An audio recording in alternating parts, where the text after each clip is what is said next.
Wave. I'm in it for keepsake. In the field with the cleat lace. Beat freak with the bare face and a slick tongue, that's what she say. She look good, she a big tease when she bite lip with the wink face. Hella bad when she throwing it back. She bring them my way for the team play.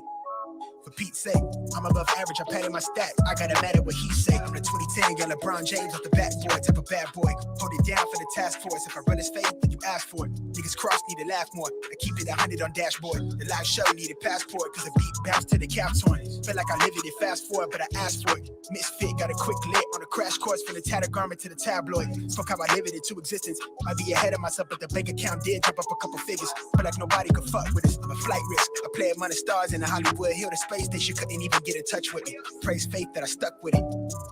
Wave. No, I really can't complain. Everything is straight. I've been on the wave. With everything I say, turn into the real thing. I tell her run it up, cause you know it ain't a thing. We made it up the slums, the words on the page. Everything is straight. I've been on the wave. With everything we say, turn into the real thing. I've been living like I'm famous. Like I don't show my face, cause I'm jumping on the stage. Like I'm living in a daydream. Thoughts and imagination. She only want me when she fake. She quick to tell me I'm her favorite.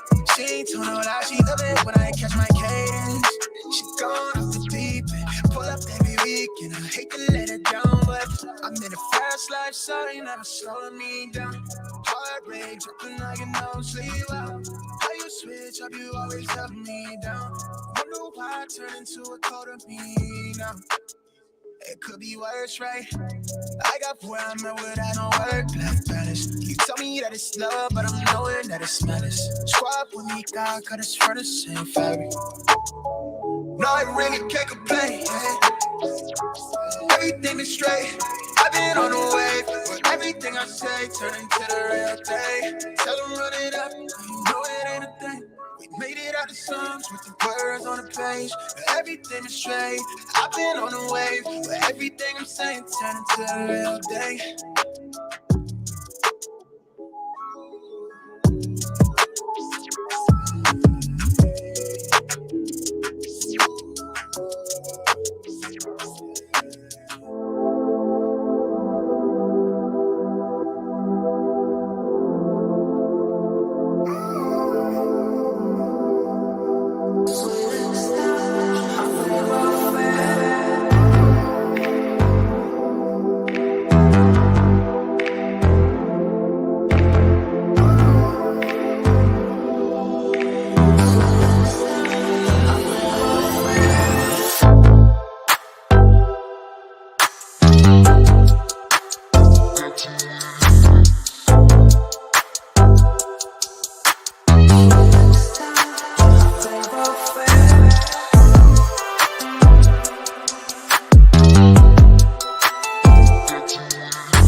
It's too early, but that's okay. My gym workout was phenomenal. Before I went home, I decided to stop over at my mother's house. I haven't seen my mother in 2 months. I know she's going to be very surprised to see me. I can't wait. What the? I couldn't believe what I was seeing. The first thing I noticed was this person's skin. What is going on? Uncomplicated, untreated skin? Who is this guy? I had to take a step back, but then I realized it was my brother. But look at his skin. Have you guys ever seen anything like that? I had to take a closer look and figure out what was going on. Best believe I crept up on him. Peep this. I'm still looking at his skin, trying to figure out how did we get here. I could do nothing but shake my head. He could definitely use my help. I had to get to the bottom of this. He definitely needed some game about his skin. I'm just staring at it, like looking at it. Come on, bro. I knew what to do. I had to reach in my bag and get that Tej Hanley. Uncomplicated skincare for men. Bro, this is why I'm excited to have Tej Hanley as a sponsor of today's video. They have helped me start and maintain my skincare routine by making the entire process uncomplicated. Honestly, it's the best skincare system for guys like you and me. I recommend you start with their level 1 system, which comes with all the basics. A daily face wash to get rid of the dirt and the grime on your skin, a 2 times per week exfoliating scrub to get rid of the dead skin cells, an AM moisturizer with SPF 20 because you should always be protecting your skin from the sun, and a PM moisturizer to help your skin stay hydrated and healthy throughout the night. My brother was so excited. My favorite part about Tej Hanley is that every box comes with an instruction card that tells you when to use each product, how much to use, and in what order. They really make the process of achieving and maintaining amazing skin easy. Shout out to Tej Hanley. And because Tej Hanley is sponsoring today's video, they're offering my viewers a great deal. Just click the first link in the description, and not only will you get Tej Hanley for the best possible price, but they'll also give you a free gift with your first box. Click that link and get started today for just $30. Feel the Tej. Let the Tej force be with you. That's right, family. Feel the Tej. It's go time.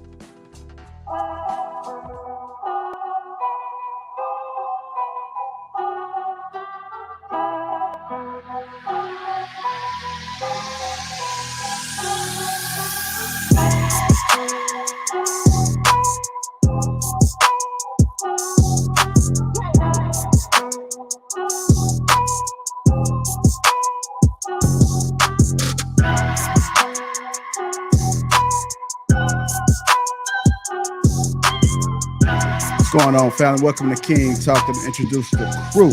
We got Trigger Mike, Mr. Let Go, Trill, B. Madden, Illa, Eric, Louise, me and myself and Lapeef JR.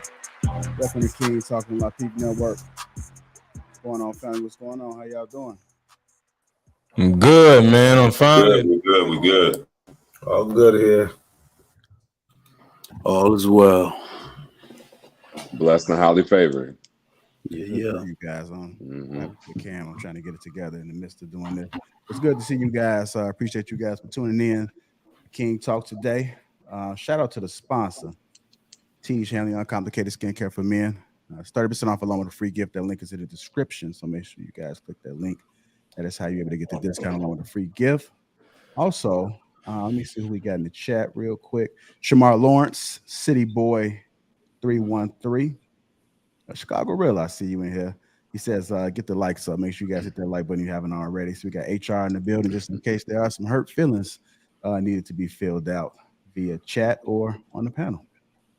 What else we got? In the big bad boy, I see you. Shout out to all the green gang that's in the chat right now. Salute to you guys. If you guys want to become a member, that link is pinned to the top of the chat right there. So that's how you are able to get access to becoming part of Green Gang. We'll go ahead and dive right into our first topic of this evening. Is how your partner was loved as a child will show up. I ran across this post right here that says how your partner was loved as a child will show up, how they react when hurt, how they communicate during conflict, and how they respond when they share your feelings. What do you guys' thoughts about that? I'm gonna go ahead and go to Illa first. What are your thoughts, sir? You're on mute, just so you know.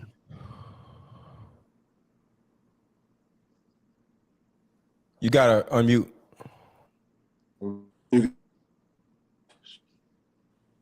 You got me now? Yeah, we got you. Yeah. All right, my fault. My voice a little hoarse. I'm screaming from them damn Cowboys, man. Got my voice all gone. But anyway, that's definitely a factual statement. How the person was loved or lack thereof will definitely show up on how they deal with you, how they expect you to respond to certain things, how they respond to certain perspectives. They might take things further than it has to be. You having a different opinion of them may trigger something with their parents because maybe their parents was too hard on them. So whenever you might have a small gripe, they'll take it as a huge gripe. So, how their childhood traumas will definitely show up in your communication style when talking to your partner. I definitely have seen that many times. Okay. I'm going to go to you, Trigger Mike. What are your thoughts about that? How your partner was loved as a child will show up? I mean, I don't think there's a truer statement as far as dealing with two people in a relationship. Upbringing is everything. And I guess one of the biggest lessons from that is you really can't love them past it all the time. It's going to show up. And that's why, I always say the courting process is so important because, to be quite honest, there's no way that somebody should be able to hide these things from you before a serious commitment is given or marriage. And that's what, people are reporting that, hey, we got married, everything was good during the honeymoon phase and they just switched up. Well, it should be extremely rare that somebody should be able to switch up on you. That's how well you should know them. I always say on the first day of your wedding, your spouse should get hauled out for murder. And you can tell right there from the description of what went down, whether they did it or not. That's how well you should know that person. Right? Like that's not even their character. They don't even do that. They don't even frequent that part of town, that type of talk. So I don't feel like people know their partners that well, and they're not really looking for these critical things that'll show you that someone isn't ready and there are things they need to work through before y'all get in a committed relationship. So upbringing is everything. Like I said, you can't love them past it.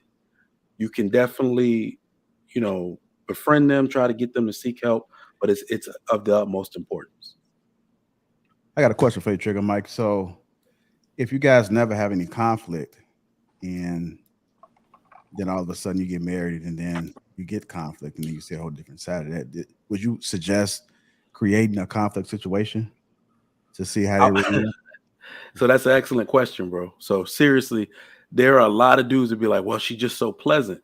So the only thing you can do is change the environment, right? If a girl just seems to pass all the tests, she's likely just really mature. Like I think people who get into relationships late 30s, early 40s might experience that more, right? Or you've been married before, been in relationships before, but you need to be taking trips with this person. They usually can't survive the gauntlet, right? Take them around your family. And I mean the critical members of your family, mother, father, aunts, other married people. If you're trying to get married, take them out on a cruise, trips alone. These people who usually cannot survive those things without a hiccup, right? Trips by yourself and trips with friends. So I would suggest just running that gauntlet of putting them in various different situations to see how they act out. If she ends up passing all of that and then ends up crazy, she's a sociopath and there's nothing you could do. Hey, Trey, what are your thoughts about it, sir? How your partner was loved as a child will show up? I think definitely, man. I think oftentimes people don't really, for one, diagnose it the way they should, and secondly, treat it the way they should, and oftentimes depend on the partner they with to kind of do that for them. And if that partner can't do it for them, then it's their partner's fault. At least that's how they rationalize it, and then move on to the next situation and just continue to make the same mistakes over and over and over and over again. I say it all the time, man. It's like that's not your partner's responsibility. Everybody go through things, sure, but it's on all of us, especially as adults, to take that time, man, to really sort things out, and figure out why I react the way I react in certain ways, and like why my mind processes things certain ways. You know what I'm saying? So that way I could at least have, be able to acknowledge when things go left. A lot of people can't even acknowledge that, like I said, their upbringing is the reason for them behaving the way they do. And if you can't acknowledge it, and if you can't diagnose it, and if you can't treat it, what chance does your partner have? So that's the position that a lot of couples are in, because people, can't necessarily diagnose it the way they should. But in terms of the question, definitely it's gonna show. It doesn't matter how much you try to hide it, doesn't matter how far you sweep it under that rug. It's gonna be something that happens within that relationship that's gonna trigger a reaction that, again, the reason for it is your upbringing. So get that stuff sorted out, man, before you get into the relationship, not after. But I got a question for you, Trail, and I'm just trying to walk people through this for the people that's watching and they may come into these situations. So let's just say that you've been married for 6-7 months and then something comes out.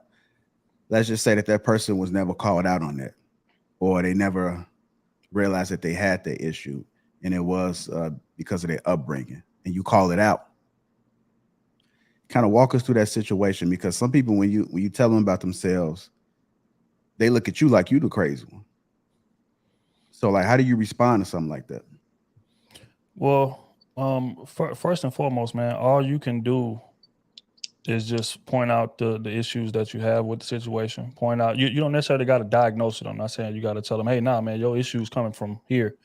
But you can relate to them, hey, how those issues make you feel, one, and what those issues do to the likelihood of your relationship surviving if you don't get them sorted out. And you got to give it to people that cut and dry. Now, again, you can, maybe we say this all the time, you can criticize especially a woman. You can criticize a woman whispering, and it's going to sound like you yelling at the top of your lungs in her ear in terms of what it is that you're telling her. So it's no perfect way to deliver it. It's no perfect way, because a lot of them try to hide behind tone. Well, no, you just got to tell me with the right tone. None of that shit matters. If it's something that she don't want to hear, and if it involves some type of, okay, I got to fix something about me, that's going to be a problem. But as a man, you can't let that sway you. To answer the question directly, it has to be, hey, I'm noticing this about you. And when you do that, it's making me feel this way, and it's making my mind go here.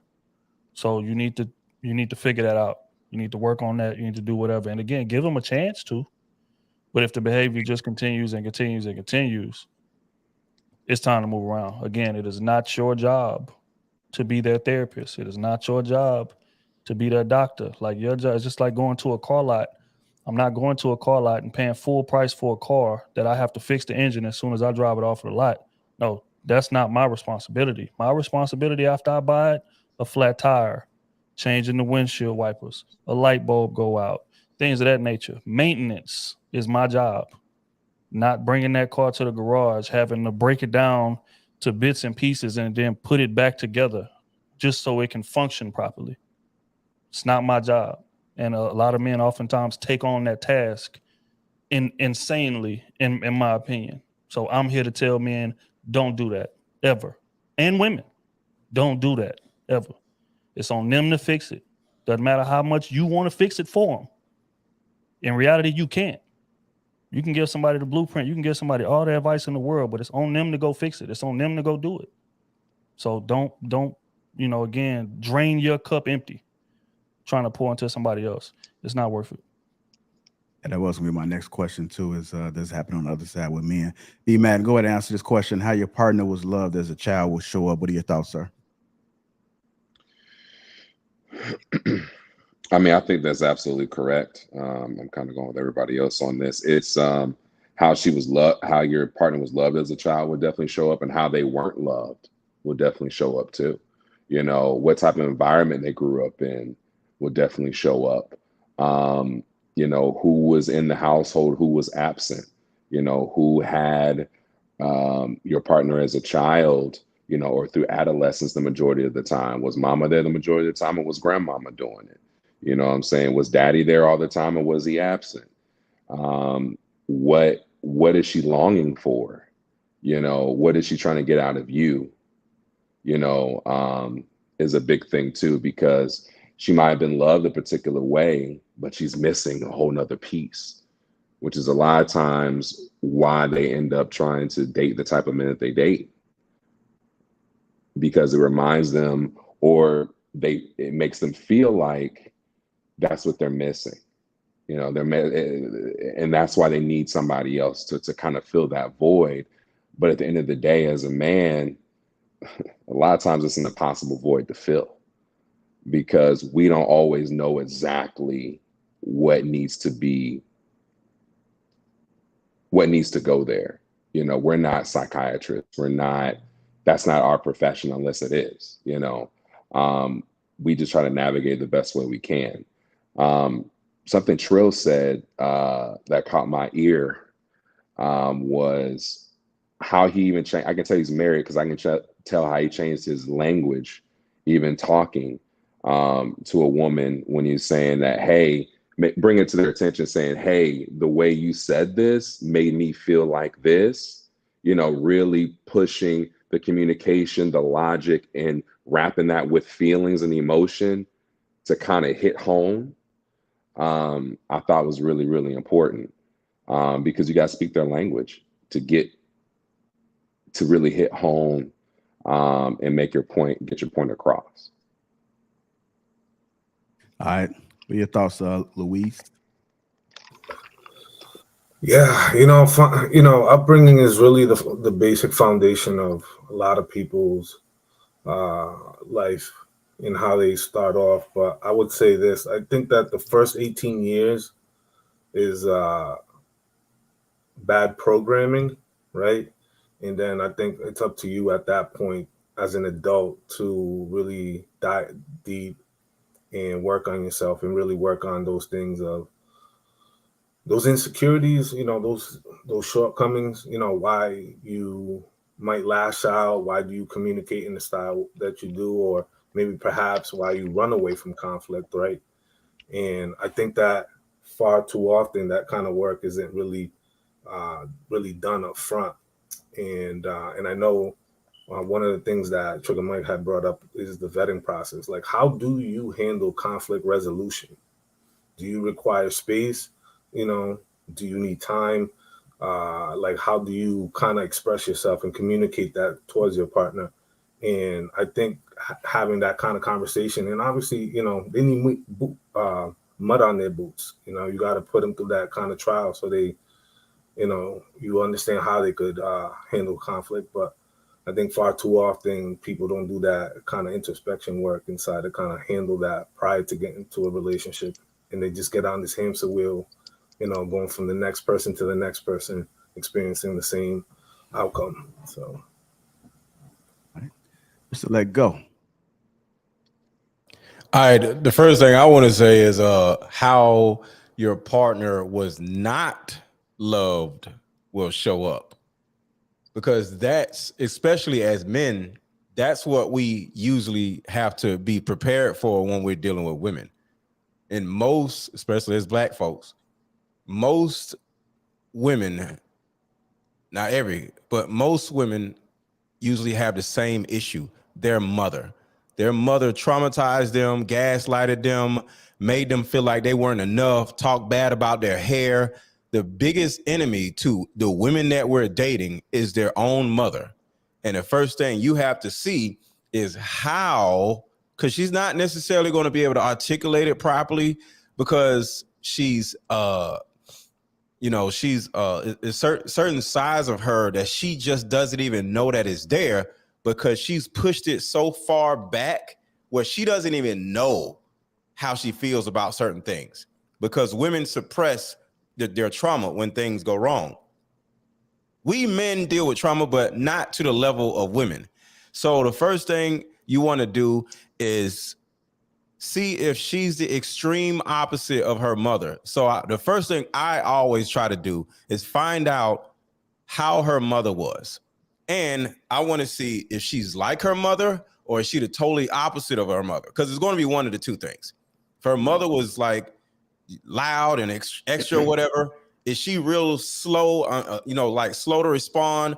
Or, is she just ready to just not talk about things? So if her mother is way like this, and the girl that you're dating is way like this, that means she's the extreme opposite of her mother. And the reason why she's like this is because most women are going to say, I don't never want to be like my mama. So they turn around and be the extreme opposite of their mother. But when you're the extreme opposite of anything, that means that person was super cold, but you're super hot. So the girl that you're dating can actually be worse than her mother, because the opposite of hot is cold. The opposite of cold is hot. Both extremes are hurtful. You feel me? Uncomfortable. So that's the first thing. The second thing I would say is this woman an engager or is she a withdrawer during conflict? And these conversations can be had just simply, let me ask you a question. Are you an engager or a withdrawer? Oh, she's gonna be like, oh no, I don't like drama. I'm gonna withdraw. I'm gonna back off. I don't know. Okay, so is this extreme or is this subtle? Like, are you able to stay in a room when we get into it? Or are you just gonna be like, I don't want to talk, leave me alone, go away? Now you're gonna be like, oh, this chick is super traumatized. Because if a woman cannot even engage with you when she's upset, that means her issues are so deep rooted where she can't even talk. Most women have trouble communicating when they get upset. And if you and a woman are getting upset, or, you know, if there's an issue and she can't even communicate with you, you don't have anything. So those are the things that I would break down, like from a conversational standpoint, before a problem happens. So that way you don't really have to wait for a conflict to happen, because she already told you. Because women, I'm not going to say they're very self-aware, but they've been through conflict so much, they know how they're going to act, and they'll tell you. You know what I'm saying? So that's how I see it. All right. Eric, what are your thoughts, sir? How your partner was loved as a child will show up? Well, I think that I think everybody hit it on the head. I think everybody's on point. I also believe that as people are growing up, let go, you hit it on the head. Like, there's a lot of opposites that happen as well when people are growing up, where they see something that their parents did and they're like, no, I will never do that. And sometimes that takes you to rebellion. And then it also takes you to a place whereas they have an extreme behavior that you have to deal with later. So I guess how they are brought up actually affects everything. But then it also affects how the other outside forces that they have that affect them, like, really has them act in a different way. Like, I think all of us have probably dated or been with someone who had this doggone thing where there's like, no, this thing happened in my family and I'm not doing that no more. So let go, I'm with you on that. And I think, yes, it has an effect, but it's just more than just mommy loved me, daddy loved me. But I think it's just how they saw life, their perspective, and how they dealt with it over time. Okay. Anybody else want to add any final thoughts on this icebreaker? You on mute. Illa, were you saying something? No, we can't hear you. I think when that phone call came through, you probably got to go back out and come back in. All right, while he's doing that, if you're just tuning in to King Talk, make sure you guys hit that like button. Also, make sure you subscribe to the channel. We did one super chat came through with Spencer Campbell, $10. Says, salute King Talk. Let's have a great show. To you, sir. Illa, you there? You got me now? Yeah, I got you now. Go ahead, take us out with this. I think one of the main things, everybody had great points, but one of the main things is their relationship with men.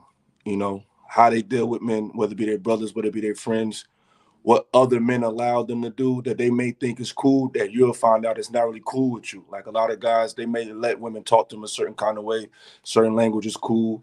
Certain profanity is used in different environments. You know, just certain decorums that they may not be familiar with, that they never was checked on by other men that thought it was cool, that when they come around you, you may have to show them that, okay, I know that's cool, but I don't like you to refer to me by my name. Like, sometimes I met women who they so used to calling men the N-word, and that's our fault because we call each other that. And sometimes, you know, they will have a problem with just you not calling them that. So just simple things that just call me by my name, you know what I'm saying, could be a task for some women because they were just raised in environments where they were just allowed to talk to men any kind of way. So really how they really dealt with men is a real telltale sign of how much they'll be able to deal with you, because a lot of men have taught women the wrong way of how to deal with other men.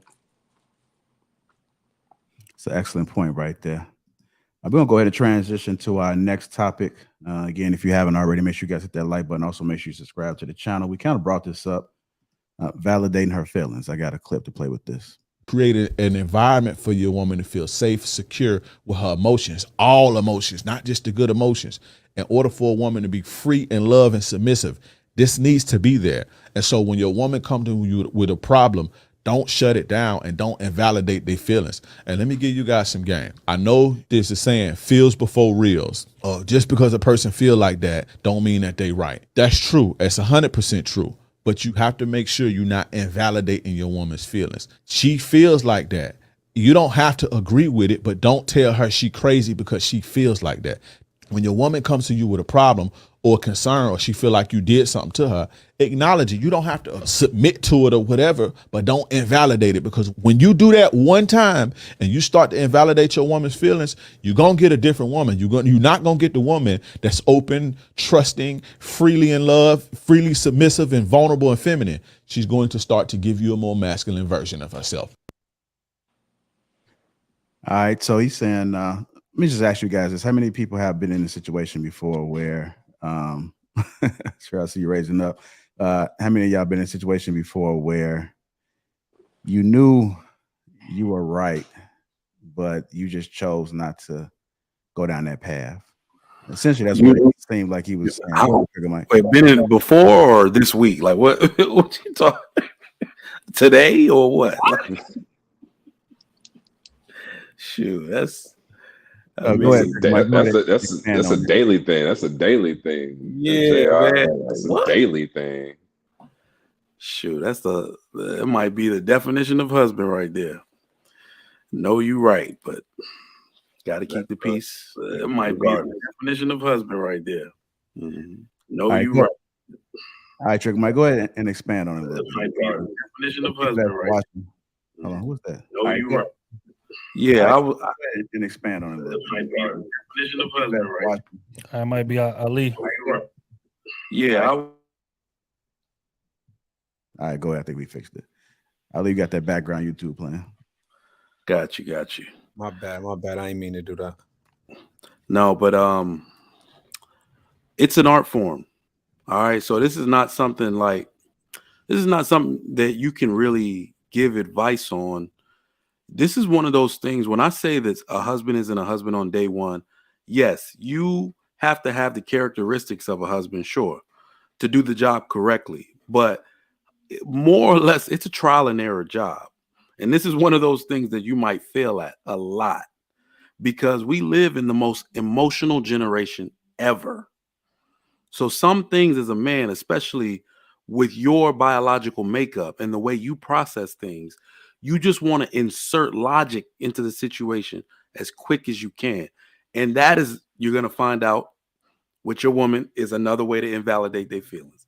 Even giving simple logic, right? Sometimes they just want to be heard. Sometimes the question was rhetorical.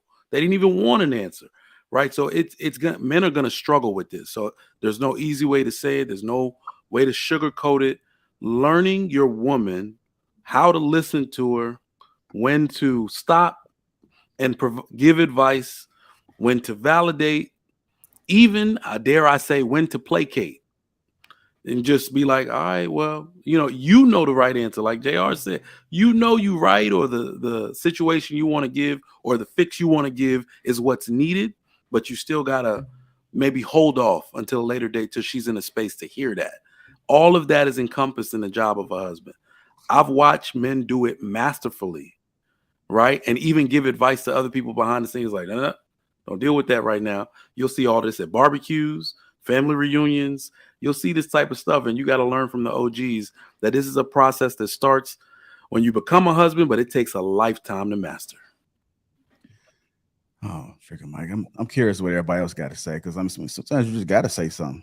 I mean, sometimes you just got to just deal with the consequence of whatever it's going to be, because some things you just can't excuse, or some things need to be spoken up on.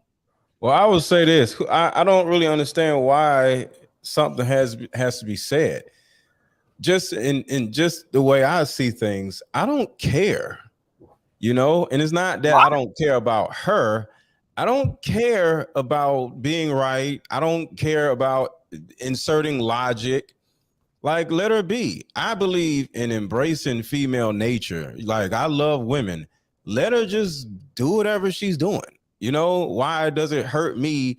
You know what I'm saying? Because sometimes we can be arguing with a woman and you don't even have a reason why you arguing. Like, I don't want to argue, you know? And so if she want to verbally act the fool, not saying call you out your name or whatever, but, you know, just be unstable, just chill. You know, because that's your woman. My job is to regulate my woman. And I'm going to just like put the barrier around her so she can run around in this little area. As long as she stays in this area, we're good. You know, so I like to just give her room to just do whatever or feel whatever she wants to feel. But at the same time, I'm not going to come in and say, hey, stop running around. Stop doing this. Stop it. Stop feeling like this. No, ask questions, you know, be there for, and the number one thing, be present. Because sometimes if you're so steady trying to catch up with her and what are you talking about? Why are you doing this? Why are you doing that? You're not really present with her. So me, I can't speak for anybody else. Why do y'all care so much to be right or to go back and forth with her? Let her do whatever she's doing. I love just letting the woman just be herself. You know, I always say women are children. Let her be a child. Let her cry, let her whine, let her yell, let her fuss, let her do whatever. And just sit there, just chill out. Now, and I ain't saying like, oh, bitch ass nigga. I ain't saying like that. But a woman is going to be a woman. And I believe in embracing that instead of trying to pigeonhole her and make her do this. Man, do your thing, baby. I'm just chilling. I'm just going to sit here and just chill out. I don't want to be right. I don't give a shit about being right. Okay, Mr. Let Go. The man that continuously says that women are children is also saying, just let them be and let them do what they want. Are you telling me that? I say it all the time. All right, yeah. I'm just making sure I'm hearing like you correct. As long as she stays within this arena, she the do boundary. The boundary. Yeah, give her a boundary and show her that you're paying attention to her. You good. So what about the kids? You gonna let the kids just run around in that same area, same thing? Same thing. Yep. Same thing. Let go. Same thing. As long as you don't go outside the boundary, you good. Well, that's why he's Mr. Let Go. He gonna let it go. He's like, whatever. I don't care. Whatever you want. It doesn't matter to me. Yeah, but you know what? Let me say this. When my kids were little, they had their own room where a particular room where they can write on the wall, do whatever they want to do. Because I knew at some point, whenever I need to, I'll just redo this one room. So they literally had a boundary when they were little. They can write they can do whatever it is they want to do as long as they do it in this room. You do it outside this room, you're gonna get a whooping. But as long as you do it, I don't care. And that was just the let them tear everything up room. So yeah, I've been like that. You know what, y'all? The one thing that I'm hearing here, first of all, I'm not agreeing with everything that Let Go said, but there's one piece that's real huge with what he said is the I don't care part. See, men do care about their feelings. He's hitting it on the head with that because men are insecure. So then when you're insecure like that, you know what I'm saying? You're going to get all into her feelings because you're going to be in your feelings. So really, to be quite honest, what he's saying is on point because if you're getting all caring about all of that type of stuff, you need to check yourself and see where you are with your securities. Where are you at in the thing? Because really and truly, if you're not right with where you're secure at, then the whole relationship gonna be all over the place. It's gonna be zigzag. It's gonna be goofy. It's gonna be crazy. It's not gonna make no sense. And then as soon as she start feeling some way, then you gonna feel some way, and this and that, blah blah blah. And then now it's going to be a relationship that's all over the place, and you don't want that. If she doesn't want that, nobody wants that. So. Well, let's be honest. I mean, some men are triggered by their woman. You know, they're triggered by the tears, the boo-hoos, but you said you do this, or you said you love me, and all this and that. some men are like, oh, hon, I'm sorry. I didn't mean to, you know, and explaining away and apologizing away when you didn't do a damn thing wrong. Can I ask a We question? gotta you can't forget that, you know, a lot of women have the ability to manipulate like nobody's business. I mean, that is their core strength is to manipulate us, because they study us and they study manipulation from being really little. Just like men try to learn how to accomplish things and learn how to be creative and make themselves useful, girls figure those things out when they're young. How do I get what I want? How do I get daddy to get me what I want? How do I get grandpa to get me what I want? How do I get mommy to get me what I want? How do I get my homegirls to get me what I want? How do I get my man to get me what I want? It's just what it is. Can I It's ask y'all a part of question? female nature. And what's that? I wanted to ask a question just so I could be on point. What is the actual question, JR? Because I didn't hear that. Because I'm see validating her feelings, Yeah, but it was a clip that we played. It was a clip. Yeah, basically, Ali, Yeah. he was speaking to the importance of validating a woman's feelings. He claims that, you know, a lot of men, when women are expressing themselves, are super dismissive and try to insert logic immediately, more so than just hearing her out. He's basically saying, don't be dismissive. Validate your woman's feelings, you know, if you want the relationship to succeed. That's the gist of what he said. Okay. You know, Right. 100%, but I think I'm not 100%, but I kind of agree with that. I think that you do have to not to dismiss her feelings in a way of making her feel like her feelings is validated. I think that as men, as being leaders, if we want our women to learn how to move past thinking or making decisions with their emotions, we in the relationship or marriage should lead in showing that we make our decisions off of knowledge and understanding, which is logic, right? And if we want our women to make decisions based off that, right? And also, if you say that you don't want your woman to be moving and just always in her feelings about everything, right? You show her how to express the emotions. When you get mad and you feeling some type of way, do you make decisions off of your emotions, or do you know how to express yourself in the best of manners to show her, I'm gonna lead, I'm gonna show you. I'm not gonna just tell you that I need you to think logical or I need you to make logical decisions, right? I'm gonna lead in that, right? Because I'm not looking for a woman to lead me in a relationship. I'm the man in a relationship, so I'm looking to be the leader. That's why she chose me, right? So at the end of the day, I think that you do need, and it's now the reason why I said I didn't agree with it 100% is because I think that our women do need to grow and stop thinking that they need to look at a man or anyone outside themselves in the Most High from validation. When you make the Most High sufficient, you don't need a man or your mother or your friends or anyone else to validate what you feel. That's between you and your Most High, whoever you believe in, right? But you got to grow into that. You Do know, you have another word for validating in this sense, then? Because that's a good point. Like, would you say something other than validating here? Instead of validating her feelings, what would you say? acknowledging, acknowledging. Rather you say acknowledging, or That's a good one. That's a good one. Yeah. I just think that I just think that we have, I'm solution based, right? We know the problem, Mr. Let Go, and some of the brothers mentioned the problem. Men shouldn't get all wrapped up in their feelings. It's nothing wrong with being empathetic. It's nothing. I want to make this plain. There's nothing wrong with being empathetic.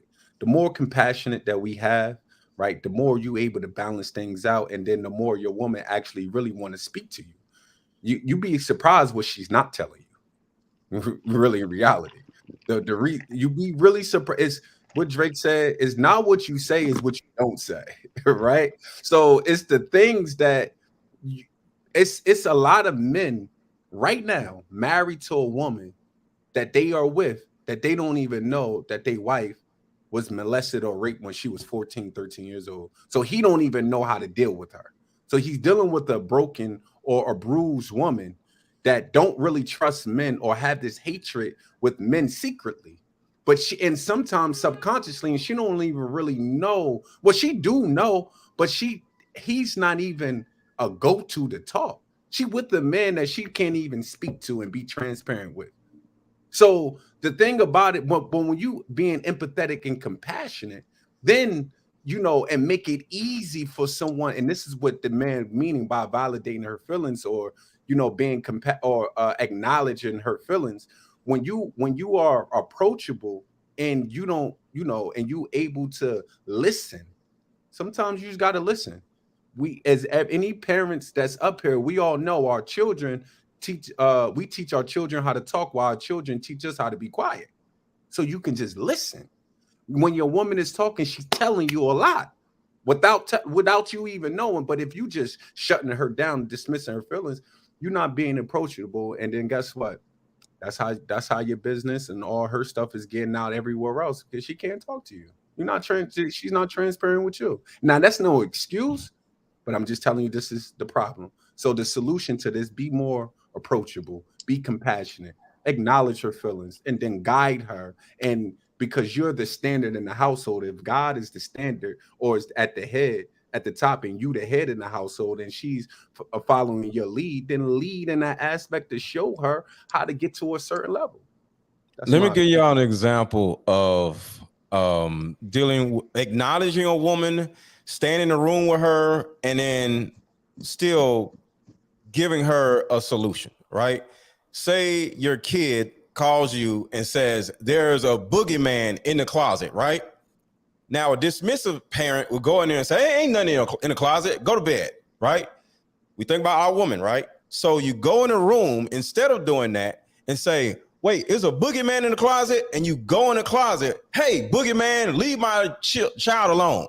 And then you go through the clothes and say, okay, I think the boogeyman's gone, right? And then you go back and you tuck your kid in and say, okay, you good? Yeah, I'm good. All right. And I'm gonna do this and that. I'm gonna wave my hand around, and it's gonna make it where the boogeyman can't come back. Okay. And you kiss your kid on the forehead, and then you tuck your kid in and you leave out the room. Problem solved.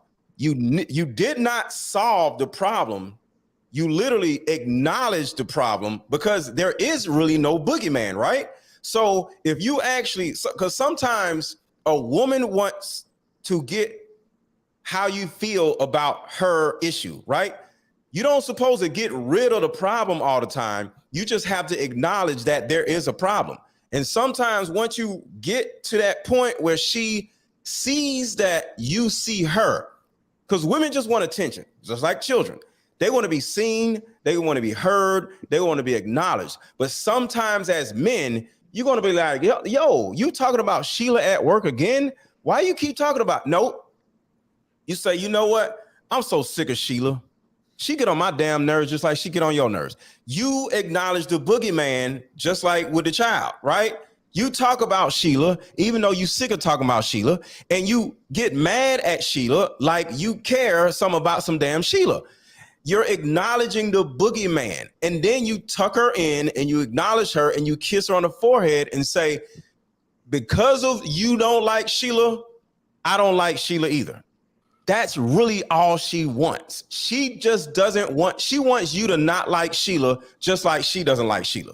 You don't even know who the hell the damn woman is. So that's exactly how acknowledging a woman and validating her feelings without totally solving the problem. Because guess what? Sheila's still at work. Sheila's still gonna get on her nerves, and you didn't take Sheila away. You just acknowledge that Sheila exists. Hold on. I want to go to Ella because I seen Ella shaking his head. Ella, you don't agree? Hell no. Y'all can hear me? Yeah, we can hear you. Hell no, I don't agree. First of all, I agree to it a little bit. You know what I'm saying? But a woman is not a child. You know what I'm saying? At the end of the day, I'm not religious, but the Bible says, and as a man, as a child, I spoke like a child, I act like a child. When I became a man, I put away childish things. I feel like we got to hold women to that same standard. Now, you said when you became a man, finish, bro. Not a woman. Bro, you talk for a minute. Let me talk.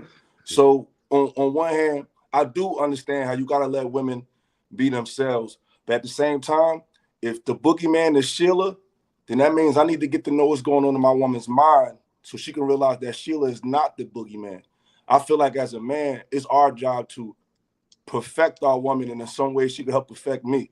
Me planning around, this is just my opinion. You don't have to agree, but me acting like Sheila is that big of an issue to her when she's not, that's not progressive to me. I'd rather get to know my woman and understand how she perceives things, because sometimes a woman's perception could create monsters in her life that's not even there. And I think it's a more productive conversation when I can say, okay, baby, what is she doing, or how are you perceiving what she's doing to make you feel like she's what she is? I think that's a more healthier conversation, because now my woman is like, you know what?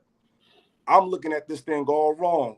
Sheila's not even that serious. It's me. I'm overreacting. Because sometimes, especially in the workplace, women, they go to work thinking that they go there to make friends. You there to make money. You there to project yourself. These people are not your sisters. They're not your brothers. They're not your family. So my job is to help my woman have a higher awareness so she can fix her own problems. So sometimes it's a time to validate it, but sometimes it's time to just grow the hell up. And I just want to think add, that's great. I think validating her feelings. Just so you know, that's the so opposite of validating her feelings by acting like Sheila is not the enemy. Just so let you me know. add to what it's the same thing. I want to grow up. Hey, B-Matt, let me add to what he said really quick, because I think it's extremely important what he said about work. Yeah. All right. So as I heard you brothers talking, and great stuff, great input, by the way, except for Mr. Lego. I'm joking. But what I realize is that we have to validate our woman's feelings within reason. Thank you. And a few thoughts just came to me, like, we have to understand what thoughts are women of this generation sharing with us, and how does it affect us? We're not dealing with what our fathers were dealing with, or our grandfathers before them. We're not dealing with that type of woman anymore. These women are starting to perform and move in ways that no other woman has. They're working more hours in different types of careers and executive positions. They're doing all types of stuff women have never done in history. We are the first group of men in history that have to deal with being deprioritized by our women because of work. Women used to prioritize family anyway, even though they work. You see what I'm saying? So those type of feelings are going to creep their way into your house. Then let me give you something that the fellas report, right? When we talk, Bob got on their nerves at work. He did something by the fax machine or whatever. They come home. You got the bottle of wine. You about to bathe the kids, put the kids to bed so y'all can get it on. She want to talk about Bob and something Bob did for the third day in a row. Now she don't want to have sex no more because Bob pissed her off. It's like you have to dictate what feelings are safe to share, because Bob now run your household. And she just gets in a habit of doing it. And she feels like you're just going to listen anyway. You're just going to acknowledge and validate my feelings. So I'm going to share them. And that's why I say you really got to be the temperature or the thermometer in your home to really set it to where it's like, there's certain things we don't talk about. I'm not, and this is big for men as well. And I'll stop after this. We are not their homegirls. So we got to be careful how much we let them talk about our feelings with us. Some of that stuff is for your homegirl, and that's who you should take it to. No, sir. Yeah. No. Trigger. No. What you said was kind of similar. No, hold on. You have to wait after me, brother. I already waited after Trigger. Go ahead. So you want to get in line, Ali. Go ahead. But it's good seeing you again, bro. It's good seeing you again. I'm glad you're back. Yeah, it's good seeing you. No, I agree with Trigger all the way in the sense of it's kind of like a little bit of both from what you two were saying. Let go, and my boy right here is that you have to have a level of perspective. You have to give her that level of perspective. You have to say, hey, there's got to be a line. Like Trigger was saying, there's got to be a line. We're only going to go so far. We're only going to talk so deep about this. So you got to help them understand Sheila's not that big of a deal. Sheila's not this. Sheila's not that. But at the end of the day, we still don't like Sheila. It go from there. Now, baby, come here and let's get it on, okay? Because we ain't worried about Bob. We ain't worried about Sheila. We worry about us up in this house because we run this. And that's what we're going to do. Because at the end of the day, we don't have to solve every problem. And that is something I personally have been working on because I'm a problem solver all day. I'm always solution based. And the other side of it too, I used to be on the debate team. So I'm big on I like to be right because my ass is right. I do my research. I know my shit. Like I know my stuff. So she can sit up and say the sky is green, the grass is blue. And I'm like, no, ma'am, we're not playing those games. We're not playing those reindeer games today. But even myself, I'm still learning to sometimes just let some stuff go. I know what it is. I know the sky is blue. It's not green. I know this. And sometimes you got to let them be the emotional creatures that they are to a degree. But you still got to reel them back in because as leaders of our households, as leaders in the relationship and leaders in the community, we got to lead our ladies. We have to lead them in the fashion that we want them to be in our household and how we roll and how we move. So that's all I got. Ali, you got it. Thank you, bro. Mm-hmm. Listen, it's either you the man or you're not. I'm not going to allow nobody up here to switch this. This is king talk. Either you're going to be king or you're not. Ain't no in between in this. This is what our women have a problem with men. One day, you want to talk leadership and man talk, but when it's time to solve these goddamn problems, you want to fall behind her. Well, you solve the problem. God damn it, if you are a man, lead. Solve the issue. I know it's pressure on that. Everything that goes through, you got to make sure she's at ease mentally, bro. You ain't just providing. The financial is the fifth part. The physical is the fourth part. But you got to lead in spiritual and mentally, bro, and emotionally. You have to provide that. You have to make her feel secure. So, goddamn it, if she says she got a problem, hear her out. And if it's not really a big deal, you let her know it's not really a big deal. But you also, as he said, is balanced into that validating the feelings. I heard you out. And this is how we're going to handle this situation. It's one or the other. Don't be sitting here playing. The problem with us is we really don't, man, this shit is sad. We really don't want to lead. I hear a lot of talk.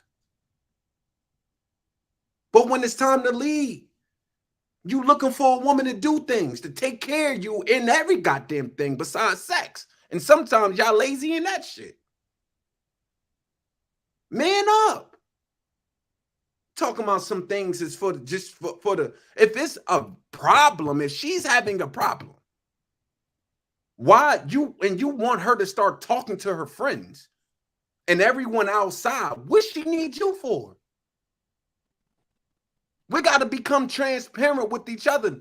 People are in relationships, as I stated the first time, and not even really transparent with each other. When you have a problem, you going outside of the relationship for answers. When the answers, y'all got to work that thing out together. Can I say something to that though, bro? I'm listening. That's true. That's true. But at the same time, we got to be realistic. Like that looks different for every man and every woman. Yeah. If my woman coming to me over and over with the same issues, and she just wants to be heard, because at the end of the day, you can't cater to your woman to the point where you're not a man no more. I'm a man. I'm not gonna play with you like all the time, because then I'm not being a man no more. Just like I gotta accept her for who she is as a woman. She gotta accept me for who I am as a man. I'm not your girlfriend. I'm conclusive and I'm direct. So when you come to me with an issue, I'm gonna come with a direct response, a direct answer based on my perspective. If you don't like that, and if you feel like you just want to vent, then you need to call your girls, because I'm solution-based. So if she don't want a solution, then I'm not the person she needs to talk to. So some women know what they want a solution for, and they know some stuff they just want to be heard for. Men are not designed to be your punching bag. Now, a lot of men adjust to that because a lot of men think being a man is what a woman telling what a man is. I ain't one of those men. I know what a man is, and I'm going to stand on that 10 toes down. I don't need her to validate that for me. So if she doesn't want a solution, don't talk to me, because I'm solution-based. I don't want to just hear you whine and complain because now I'm dealing with you like a child and you're not a child. Oh, now women are childish, but she's still an adult woman, just like a man. We can't bring our boyish ways. I can't stay outside till 5 or 6 in the morning because I got the boy in me. No, I gotta be a man. So she gotta be a woman too. So we gotta be careful what we're talking about because it's variable to the situation. If she want a solution, she need to come to a man. If she don't, she can talk to her girlfriends. Let me ask you a Exactly. question. So Let go me ahead, ask go you a ahead. question, Ella. You said if she keep coming to you over and over and over again about the same problem, that means the problem that she came to you the first time never got solved. If That's No, it that correct. means she's not He taking my doesn't advice want to a fix it. solution. That's what he's saying. That means she's not taking my solution to fix She it. There is doesn't no And I want a know y'all dealt with resolution. women There is no that He y'all doesn't just resolution. want a like, baby, solution. dealing with it like Women this. don't want And solutions. they I'm don't on want it. both y'all side Nah, they actually. want a So hold solution. on. Let me say this part. Bro. Let me say this part. Because Illa, I can't even add to what he said because he said it perfectly. But Rashawn, I don't know if you took into context what we're talking about completely. I'm ready to talk about anything that's solution based. That is my job. I'm a husband. I do that on the regular. But I want to put it to you this way. We are dealing with the most amount of women that have been diagnosed with narcissistic personality disorder in the history of the world. These women also have been prescribed the most psychotropic meds and have the biggest amount of depressive disorders that make them talk about things that don't matter. This is what these men are dealing with in today's society. That's why I'm saying if I'm being present here as a man, ready to solve our issues and ready to lead, and you want to keep bringing me BS about Instagram and things that there is a type of talk that is for your girls. It is extremely distracting and belittling to bring some stuff to your man as if it's something that he should be talking about. That's what I'm saying. Some stuff is just gossip. Yes. That's not what your man is for. I'm telling you. All right, These hold tight. women will do it. All right, hold tight, y'all. Let me get Trill in there and then Luis. Go ahead, Trill. Man, so that's a slippery slope, man. I think it depends on the woman, to be honest. The fact is that you can't coach all players the same. You know, my coach told me this a while back.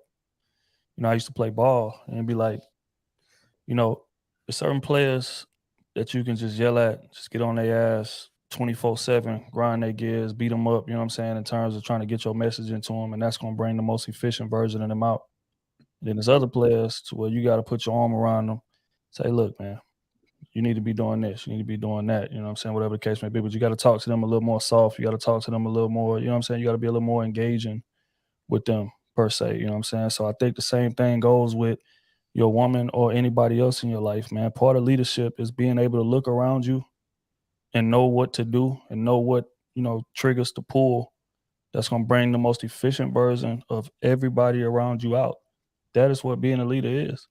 Whether it's your homies, whether it's your girl, whether it's your kids, whatever the case may be, there is no universal, hey, it's going to be this way because this is the way I'm leading. Get in line.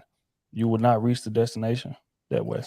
That's right. And that's just, you know, the reality of the situation. Fact is that a lot of men just don't pay enough attention to their woman. That's a fact. And because they don't, they expect their woman to respond and react in ways in which he would. Fact is that she won't. You can give her the advice that you would implement or that you would do all day long, but she's not you. She's not you. Facts. Yeah, so you know, at the end of the day, you gotta hear her out. You gotta listen to her. You know what I'm saying, and really pay attention because when you do, what you're doing is you're developing a baseline. To whereas, you know, we say all the time, women talk a lot, and y'all right, they do. Women talk a lot. But the fact is that when you've developed that baseline, then you can tell when she goes awry. Then it's like, okay, this is off. Now I should listen very intently because this means something else. You know what I'm saying? But if you're not really paying attention to your woman, you ain't developed that baseline. So everything she's saying begins to sound like nagging and everything begins to sound like white noise. And it's the same way with your kids. And that's why it's so hard for men to spot like when a woman is genuinely unhappy or, you know, really, you know, affected by something that they may have done because in his head, he's not really paying that much attention. So this complaining just sounds like the million other complaints that you done gave me 24/7, but that's because he hadn't paid enough attention to develop that baseline. So as a leader, you got to develop that baseline so you can know when a motherfucker is going left of it or going right of it, and then you can pull them in and engage with them in the way that's going to bring the most efficient version of them out.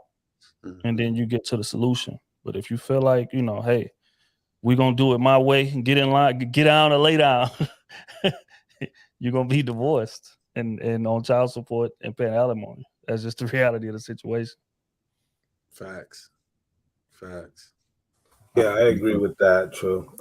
You know, one thing that I would say is, you know, women don't always need a solution. I think sometimes being present in the moment does more than the solution itself, because it means that much more to them, right? I know we're quick to, you know, problem solve and find a solution and, you know, bring, you know, a resolution to whatever their issue or their grunt is. And I also operate in that same manner. But I think oftentimes, like, you know, listening to respond versus, you know, listening to comprehend, I think becomes that sort of that downfall within the relationship, right? And being able to kind of set boundaries or solutions, like, hey, if you're having issues with Bob or Sheila, which seem to be like the two culprits of every relationship at this moment, you know what I'm saying? Knowing how to talk to them and how to navigate them. So when that issue arises back again in work or outside of work, they know how to navigate it or have those conversations to kind of avoid bringing those issues and those headaches back home, because it seems like, you know, having to talk about that same issue over and over again, I think that there is an element that is missing, you know, and maybe it is not a solution, and maybe it's just talking points where you coach them through how to navigate, you know, that conflict at work. Because a lot of them are ready to make permanent decisions over temporary feelings that will go away tomorrow, because far too often a lot of people are not resolving that, and too many people are going to bed mad. All right, what are you talking about? Go ahead, Mr. Lego. I just want to say this last thing. Women don't want solutions. They want experiences. And I think this is the biggest problem that y'all have with women. Y'all always want to fix something. They are using the problem in order to experience you more. And y'all don't get it. She comes to you about Sheila just like the boogeyman. The child knows there's no boogeyman in the closet. The child is looking to engage with their mom. They literally just want to see if you're going to come in there and what you're going to do.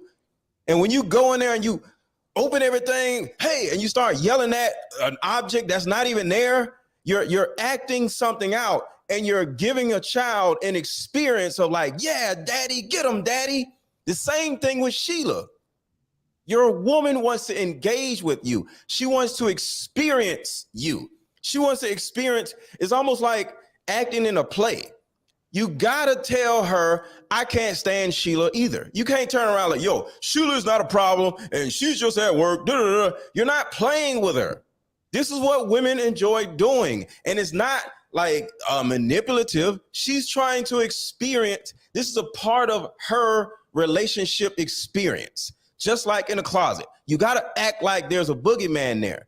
We know there ain't no boogeyman, but at the end of the day, if you tell your child it ain't no boogeyman, go to bed, you're literally invalidating that child's feelings. And if you turn around and tell her that Sheila isn't a problem, no, and she's the one that's at work with Sheila, so you can't tell her that Sheila is or is not a problem because you don't even know the damn woman. So if you turn around and tell a grown woman that her problem does not exist, you're dismissing her feelings and you're invalidating her feelings. So you got to experience Sheila. You got to experience every part of her life with her.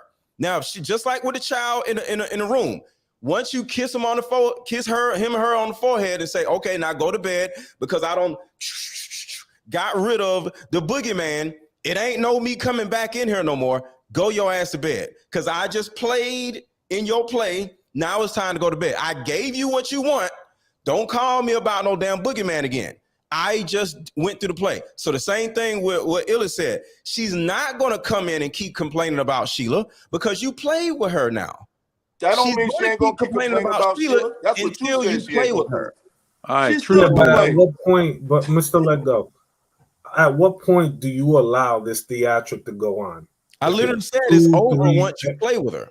No, it ain't. It's over. No, it's fellas, not. fellas, It's over fellas, now. fellas, let's have a truth moment. Mr. Let Go, I'm gonna have a truth moment. Yeah. I struggle with doing what you just explained. I'm gonna try this. What it takes 30 days to change a habit, right? I'm gonna try this for the next 30 days. I'm gonna give you a full report of what Act it out. happened. Yeah, you know what? I can't stand Sheila. Sometimes bring up Sheila yourself. What Sheila do now? She ain't saying nothing about Sheila. What Sheila at work doing now? You know what? She just did this. Goddamn Sheila. You know what I'm saying? Play with her. Right. Hey, She what's wanna today's play. date? I'm putting it on the calendar. It's something to that. It is something to that. Yeah, you want to Can I experience say this though? the Can I woman. say this real We quick? can all Say this real improve. quick. Hold on, y'all. We gotta get Eric. We go gotta the get Eric long in there. way, I know Eric but- ain't said nothing yet. Let's get Eric in there. Oh yeah. I just wanted to say this: the definition of validating, the action of checking or proving the validity or accuracy of something. That's what you're supposed to do, man. You're supposed to see if it's accurate. You were supposed to see if that feeling is valid, and then you deal with it from there. Exactly. Not just pretending like it is valid when it ain't. It is because you don't know Sheila. Hold on. One thing you said about experiences about this. I don't know if y'all noticed that, but sometimes men and women don't know what they want until it's in front of them. So women do like experiences, but what make you ill as a man is you could create experience for her that she didn't even know she would like. Instead of just catering to what she thinks she wants as an experience, she might want an experience that she never knew she wanted because she never seen it before, she never met you before. So what make you different than the last dude if you just cater to her like everybody else? You're supposed to create a whole new world of sensation for her that she didn't even know was there. And sometimes that comes with saying, sit your ass down, that's some goofy shit. We ain't doing that tonight. Okay, baby. That works too. Oh, she gonna say okay, baby, and then she gonna give somebody else some ass That's what after she say to y'all you. the next day. Well, I don't deal with that. I just hope ain't nobody named Sheila in the chat or watching right now. Cause y'all on track. JR, Sheila Big Mad. Sheila Big Mad right now in the chat. Yeah, for real. For real. Hey, go ahead, Eric. I'm not sure if you finished your thought. Go ahead. Hey, No, all I was saying is we just need to know what validating is. I think that's a big problem, man. Like validating is like left up to what a person thinks, but validating is not that. It's being able to say, hey, you know what, baby, I get it, but I don't really understand what you're talking about. You know what I'm saying? Like all that other stuff matters. You do need to check it. Like I'm with Illa on that, but then you pay attention to it as well. Of course. You can do both.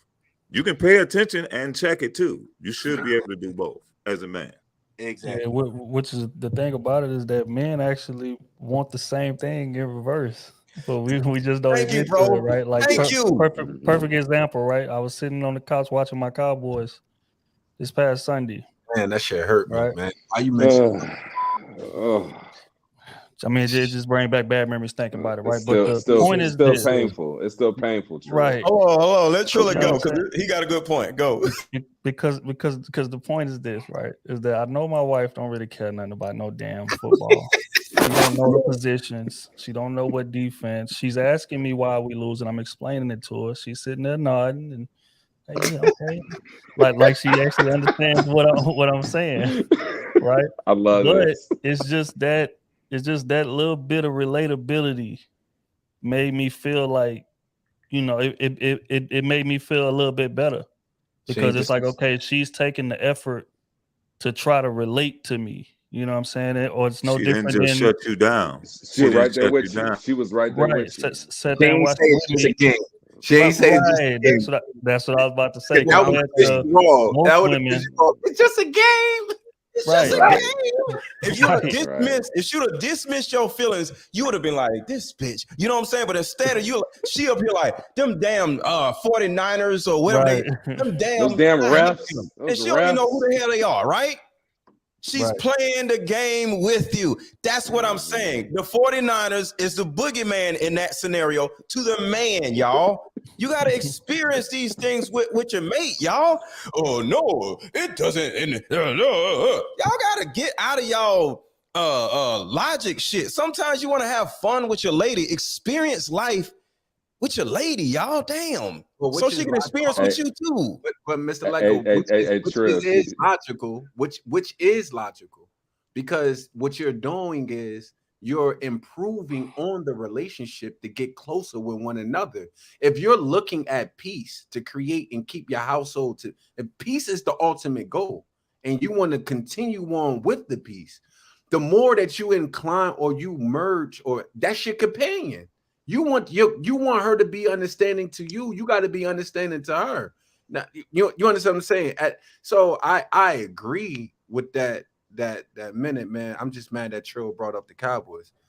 Trill just brought it all the way home, because women don't give a damn about what we dealing with when we looking at football, but they act like they care. But when Sheila started mouthing off, we act like we don't care. Come on, man. We got to give them the same love that they give us, man. They don't give a damn about no football. Hey, and Trill, don't let her have a Cowboy shirt on too, or a jersey on too. She really in there with you. She really there with you. She playing her part. She playing her part. That's a requirement to be my wife. And for some reason, I don't care what your team was before I met you. But when you come here, baby, you better listen. You got to get you a throwback, either Dion, and you got to have a F Sheila shirt on also. Yeah, we them boys, and you're gonna have F Sheila or F Bob. You could take the pink and white Dallas jersey. You know what I mean, with the pink breast kit for breast cancer. You could get yeah. She could do that. With that, respectfully. JR, what we got? What we got? What's the next question? I was looking at Ella. I know Ella was like, he still don't agree with what y'all saying. I'm gonna let y'all live, man. I'm gonna let y'all win. See, I'm learning right now. Go Rams. Oh, I'm definitely getting married this year, though. If you guys just tuning in, welcome to King Talk. If you haven't already, make sure you hit that like button. Also, make sure you subscribe to the channel. We did have a couple super chats came through. Professor Xavier $5 says, y'all are it. Please continue to work. We need more of y'all.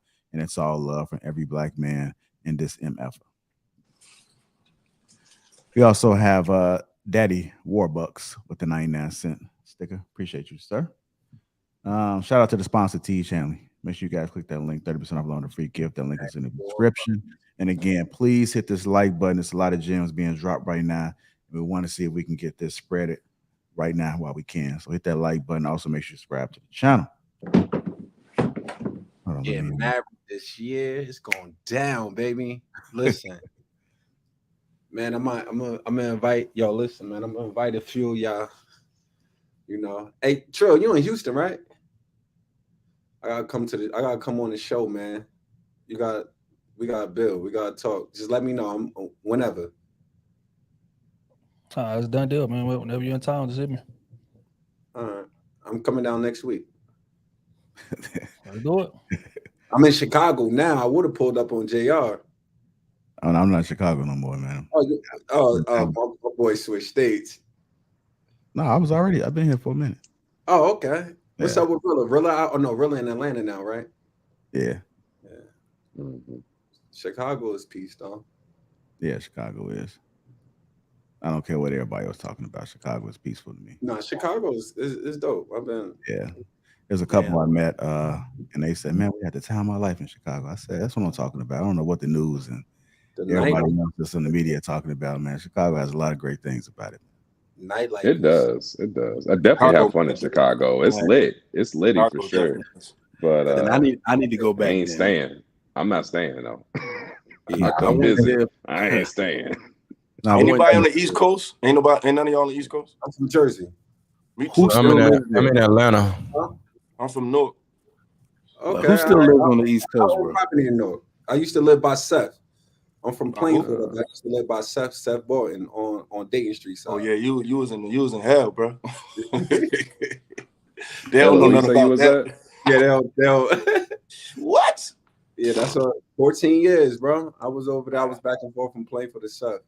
Yeah, I lived on Avon and Peshon. You already know. Oh yeah, already. Yeah, mm-hmm.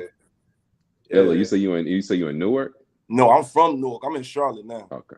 Oh, you in Charlotte? Oh, okay. You on the north side of Charlotte? Uptown. Uptown, okay. Gotcha. Yeah. Yeah. Let's go ahead. Where are you based at? Are you in New York? Are you based in New York? Me? Me? No, it's about Ali. I'm based in Jersey, but listen. I'm I know everywhere. you all over. Yeah. Yeah, I'm back, but I live in Jersey. I got property in Georgia. Everywhere. Okay. Everywhere you see me at, like I'm working on getting something out here in Chicago. That's why I'm out here actually this week. Nice. Yeah. Yeah, man. Go Real get the penthouse. owning land. Hold on, go ahead, Jr. No, I was just telling him to go to get that penthouse that Kels used to stay in, man. Don't. I think it might be on the market, man. You think it might be on the market, Jay? I think it might be on the market now, man. I think it might have foreclosed. So. All right, man. Shout out to my guy. Mr. Elephant gave $100, man. Appreciate you, sir. Salute to you. What was his name again, JR? Elephant.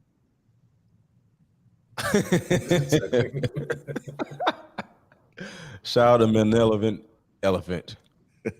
Yeah, he in the A now. He in the A, so you got to link up with him, bro. Say it again. I said he's in the A now, so you got to link up with him. Oh yeah, most definitely. Yeah, you show him around, man. He's still a newbie. Oh yeah. Send me a DM, malevolent elephant.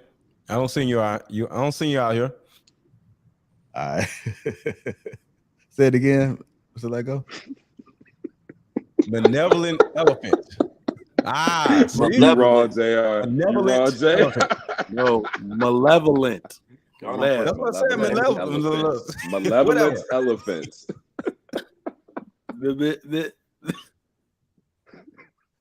Hey, yo, y'all funny as hell. Yeah, we gotta get Mommy 3 on there. Anyhow, let's go ahead and keep it moving, man. We got one more topic before we get to the meat of the conversation. The next topic is a person's past dictates whether he or she is valuable to the next man or woman. This clip I'm gonna play, he's going to be talking about woman, but I kind of want to do a different spin on it. I want to factor it into man and woman and get you guys' thoughts about it. Okay, a person's past. Keep that in mind. Is only as valuable as her past. I don't care what no woman says. The woman is only as valuable as her past. Look, it's the reason why when you go to court, the first thing they bring up is what you done in life. Well, we got Skeet. He arrested for murder. 97, he gun charge. 98 gun charge. 99 armed robbery. 2010 assault. 2015 domestic violence. They go by your past for a reason, even in court and everything else in life. But for some reason, y'all want to pass on your past when it comes to your sexual bodies. Y'all sound crazy. I'm not too concerned about the body because we always had that conversation all the time, but in particular about a person's past is going to dictate whether he or she is valuable. So let's get your thoughts about it. I'm gonna go to Ali first on this, and then I go to Louise. Man, I hate hearing the same stuff over and over again. It's just mind-boggling. These niggas be lying, man. They be lying. Like, bruh. And so obviously he made it about a woman. All right, it's two parts of this thing. I watch a lot of dudes wife up ex thoughts all the time. There you do. Let's just be clear here. All right. You didn't take her virginity. She was having sex before you met her. If you didn't take her virginity, she was getting it shaken, bro. It is what it is. You're gonna it's I look at a lot of good, wholesome women that might have been, I put like this. I look at the Nation of Islam who took prostitutes and made them wholesome women. You're going to hold them to their past? Now, these women on a whole nother level today. You're going to hold them to their past? Ain't no one running around disrespecting them, calling them thoughts and calling them the whole nine. None of that happens. And they civilize women today. It's you, bro just mentioned when I was a child, I thought like a child. Now that I'm a man, I put away childish things. But your past, you was making childish, your crazy stage. Most of the time when people make the worst decisions in their life is between the ages of 15 and 25. The ages of 15 to 25 is the most worst decisions that the average human being makes. They call that in psychology the crazy stage. But these dudes been running around. Oh yeah, they play on women to try to to use control. But they wifing them. These niggas be lying. Same dudes I be seeing go viral who got a whole bunch of going against women, you trash, this, that, and third. You got a whole bunch of bodies, this, that, and third. When I see it, when I see them, bro, I travel. I'm everywhere. I'm in all y'all cities. When I see y'all be, oh, you thought she was wholesome? At least get her retired, thought. You get one, you marrying the one that's still in the game. Come on, they be lying, man. Y'all gotta stop this lying, bro. Now, that's not incentive women to ladies for you to think, oh, I'm just gonna do whatever I want. Now, I'm not saying that, but I just know these dudes be lying. It's the same thing over and over again. We can be reformed. And it's proof that we can be reformed. And at the end of the day. So I'm gonna let it spin back. It's just the lying part for me. Niggas is just out here lying, B. They just out here lying. Period. All right, go ahead, Louise. They're still in the game, pointing up with a triple double, huh, Ali? Yo, bro, I know a few. But listen, I know a few y'all. I know a few y'all that all over YouTube, Instagram, y'all, and everybody. Y'all say stuff to go viral and stuff like that. Y'all want men in because YouTube is a man domain. The most demographic of YouTube is by men. So you want you want to play to the red pill crew and get everybody jumping. Y'all, those fans of the red pill crew, the jokers that be talking that they red pill, they ain't really what it is. Y'all better stop. Y'all better do some fact checking instead of just jumping on bandwagons. I'm trying to tell y'all because that's why be yourself, bro. When you be yourself, you ain't got a reputation to keep, but being yourself. Because we see y'all behind closed doors, man. I'm seeing y'all in Atlanta. I'm seeing y'all in Houston, Miami. I pull up. Oh, and then girls, those same little thoughts, they playing you. Y'all tricking. Y'all acting like y'all calling other dudes simps for tricking, but you tricking too. Stop the cap, bro. I'm just tired of that, man. But we is what it is. Look, you might have to drop some names in the back chat, bro. Trill smiling because, bro, you heard it from the best of them. We need to know. Drop some names in the back chat. I need names. I need examples. Yeah, for real. So I think that the same people who are complaining about the city girls and the hot girl summer and the high body count, conversation are the same people who are participating in it. They're the same individuals who are complaining about it, but yet they're participating in it. You know what I'm saying? And I think there's something to be said about those who, everybody's life and journey is still being written every day. I think it's not stopped until you're no longer with us. And I think far too often we hang on the past of people, but nobody is willing to kind of do the reform work, right? And I think that there is too much judgment on that. If people can be reformed, they will do the work and kind of, think back on their actions and look themselves in the mirror, and let them ask themselves, do I feel like I'm a valuable person? And what type of value do I add to my potential mate, whether it be man or woman? I think far too often it's being looked at one-sided, understanding that there are dudes outside right with them. You know what I'm saying? Participating in the same foolishness, but yet, they're quick to throw the rock and hide their hand. So, Trill, what are your thoughts, sir? I think that access matters. I think that the person doing the examining of this resume, the access that they are privy to matters. And what I mean by that is that it's like we can sit up here and say, just like what Ali is saying is 1,000% right. And the fact is that because a lot of men in that, that claim have all these hard lines. I'm not dealing with a chick with this many bodies, and this is a thought, and this is that, and this is that. to kind of cater to their audience, which I understand. I get it, man. We on YouTube, and boys got to get to their bag, man. So salute to y'all boys, but it's always right, you know what I'm saying. But it's always funny because it's easy to make those statements when you don't have access to those women that you critiquing and things of that nature. But these same dudes, the channel blow up. And now they get to interviewing the Brittany Renners. They get to interviewing to this girl, to that girl. And you sit up there and watch these men literally melt on the couch and let these women dictate the conversation and all type of stuff. And it's even worse off camera because when they going out with them, same man say, "Oh, you don't spend no money. You ain't tricking no da da da." But now he, his YouTube checks to hit that 5-figure mark, and now all of a sudden, he in there buying women drinks and buying bottles and trying to flex and trying to show off and things of that nature. So I think access matters a lot. And the fact is, like I always say, there are tiers. There are. And that's just what it is. So the same way that I can say, hey, chick got this many bodies, I ain't messing with her. Chick got this type of pass, she got trains ran on her, she out of there. There's men on tiers below me who that same woman, they idolize or they look up to. So the first opportunity I get, I'm diving in there because again, I didn't have access to this woman compared to me. I pretty much had, I don't want to toot my own horn or anything like that, but I've never had an issue having access to women of all ranges, right? But it's a lot of men who do.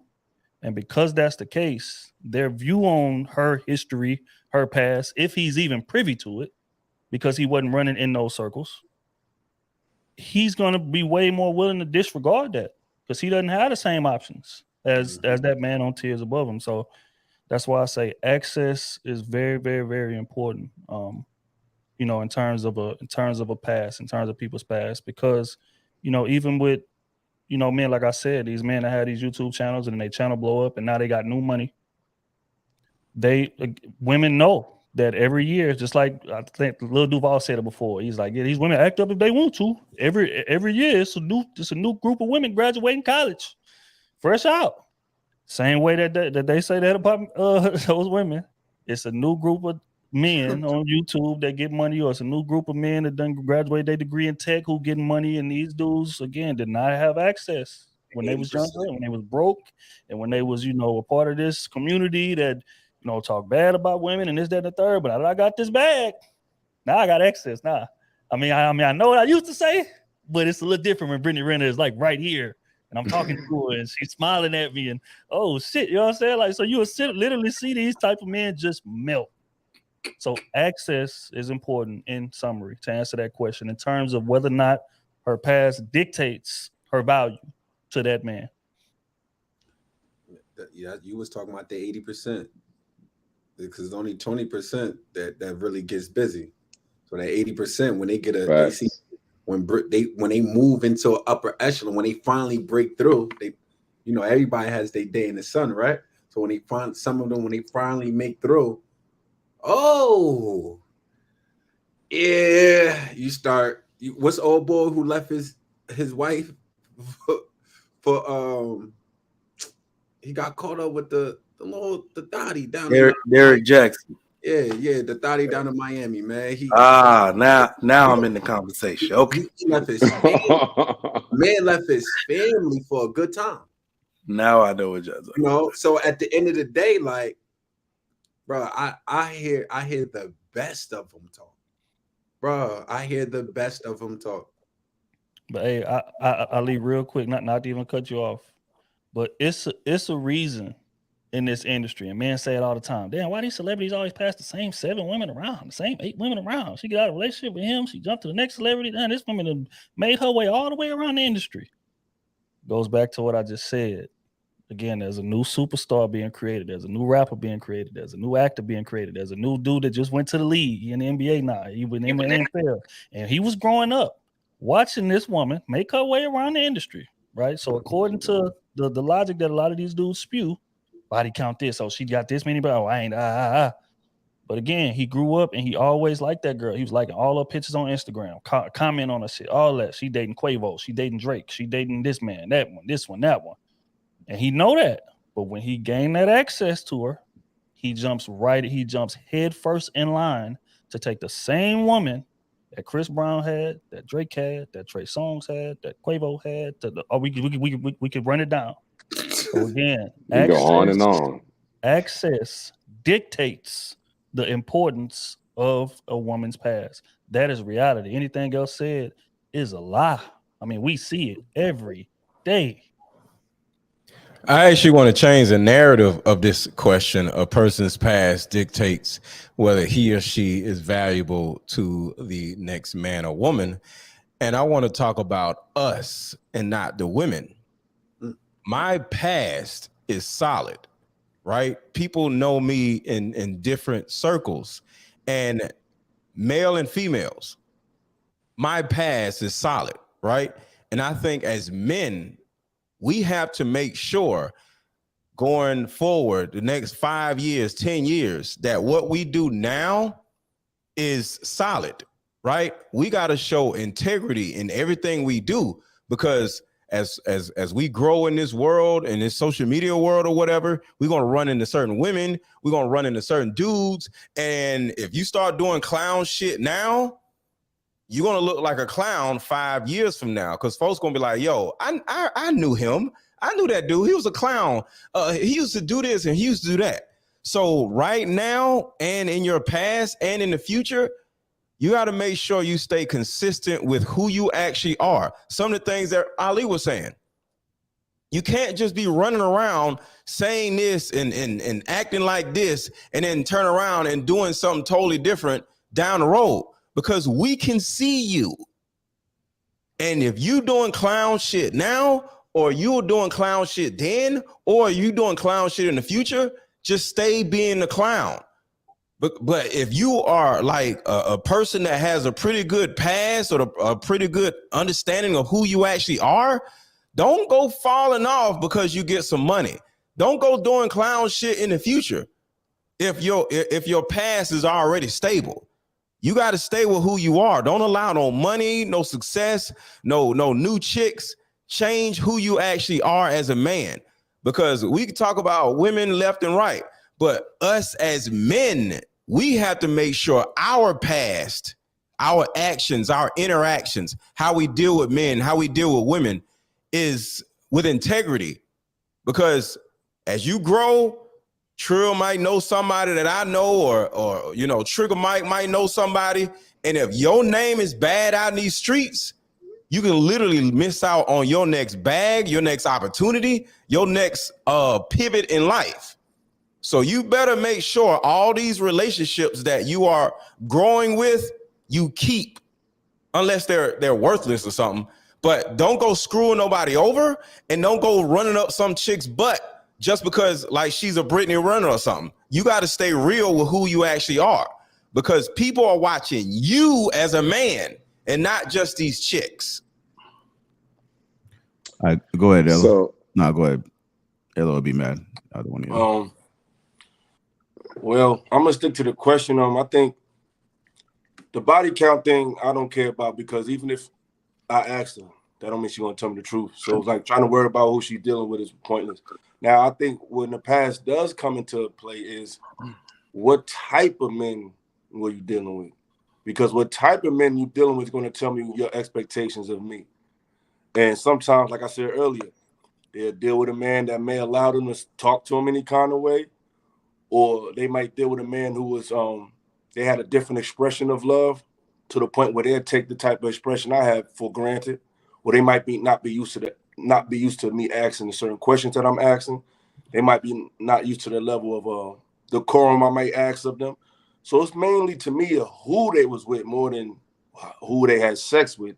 It's just the type of man and how his mentality was. If you was with a guy who was, he just wasn't, he didn't hold you to any kind of standards, that's going to kind of alter how you deal with me. You might think I'm too much, you know what I'm saying? Because the guy you was with let you do whatever, let you say whatever. So to me, it's more about the type of guy. Or he was too overbearing. He overdid it with love. He overshowered you with gifts and affection. And now you might expect so much of me. So it's really the type of guy that she was with more so than who she was with sexually. You know what I'm saying? No, that's so yeah. What I've got I think that was a good point, Illa, on the type of man and all that. I'm kind of going back with what Trill was on when you were talking about access. Dictates a lot of things, like if you're at a certain level or a certain status and the same all that. I think when it comes to what's valuable to a man, I think it comes down to more so, we're not really talking about the difference of who this woman is to us or what do we want from this woman. Because the ones that's been passed around, the Brittany Renners and this and that, like, yeah, you got your money up now. And yeah, you might want to try Brittany Renner. You might feel, got your chest sticking out. You know what I'm saying? Your money's looking right. You feeling good. You know what I'm saying? She's flirting with you. She's flirting back. I think I'm going to go for it. But do you want to wife her? Do you want to keep her? I mean, come on now.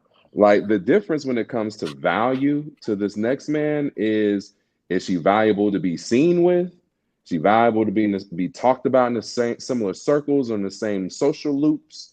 Is it valuable just to hit or to be known to hit that? Or is this someone valuable that I want to be from my wife? Someone that I want for, to bear my children, to teach them in the household and help raise them up and be, next to me every day and help me with my world. I think the value of that woman, and her past really matters if it's someone you want to keep long term.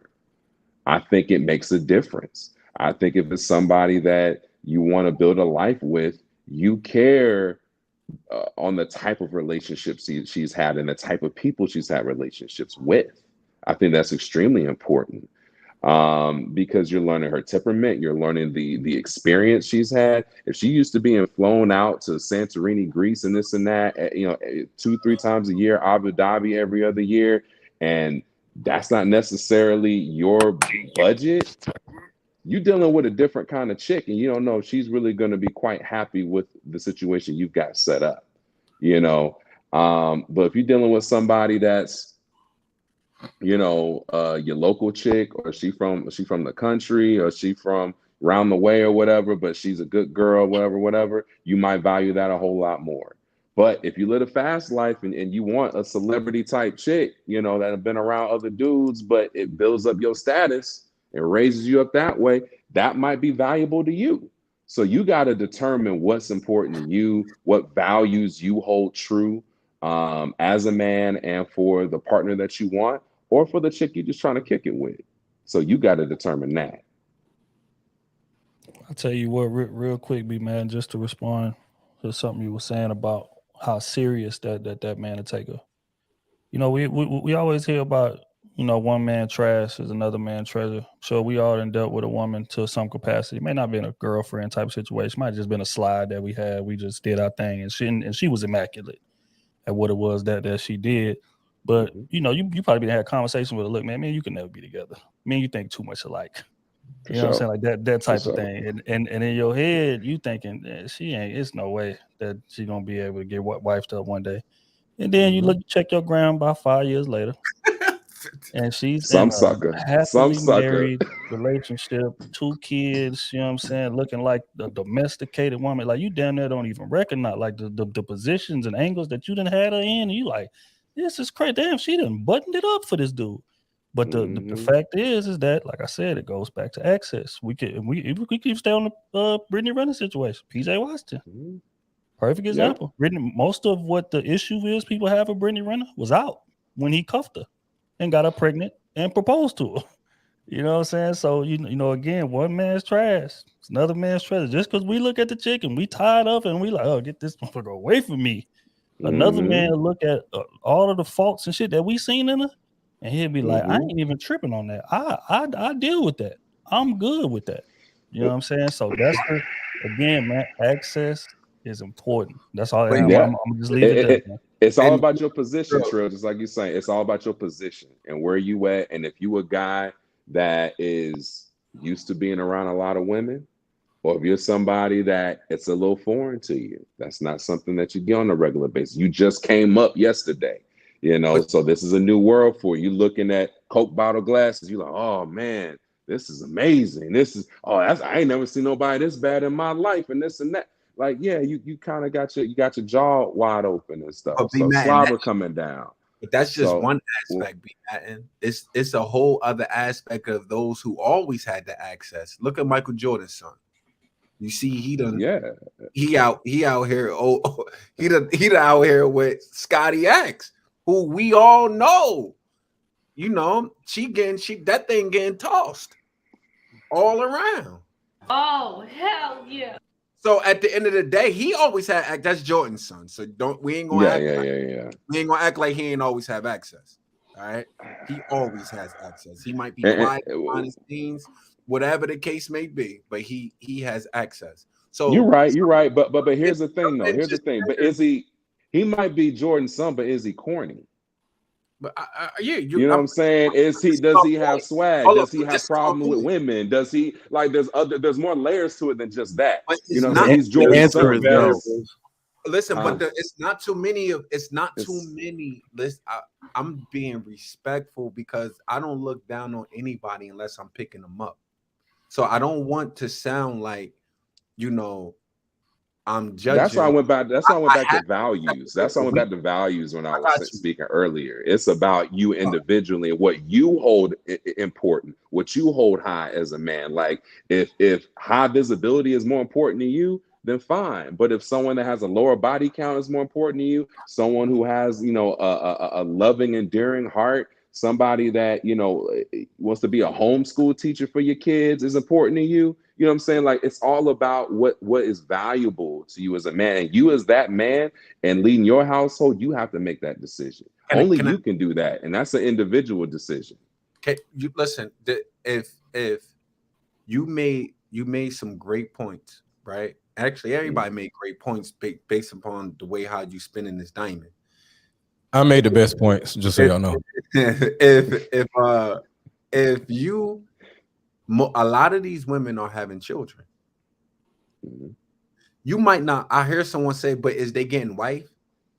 If you have a baby by the, what Hov said, you got a baby by the broad. You can't disown it yet.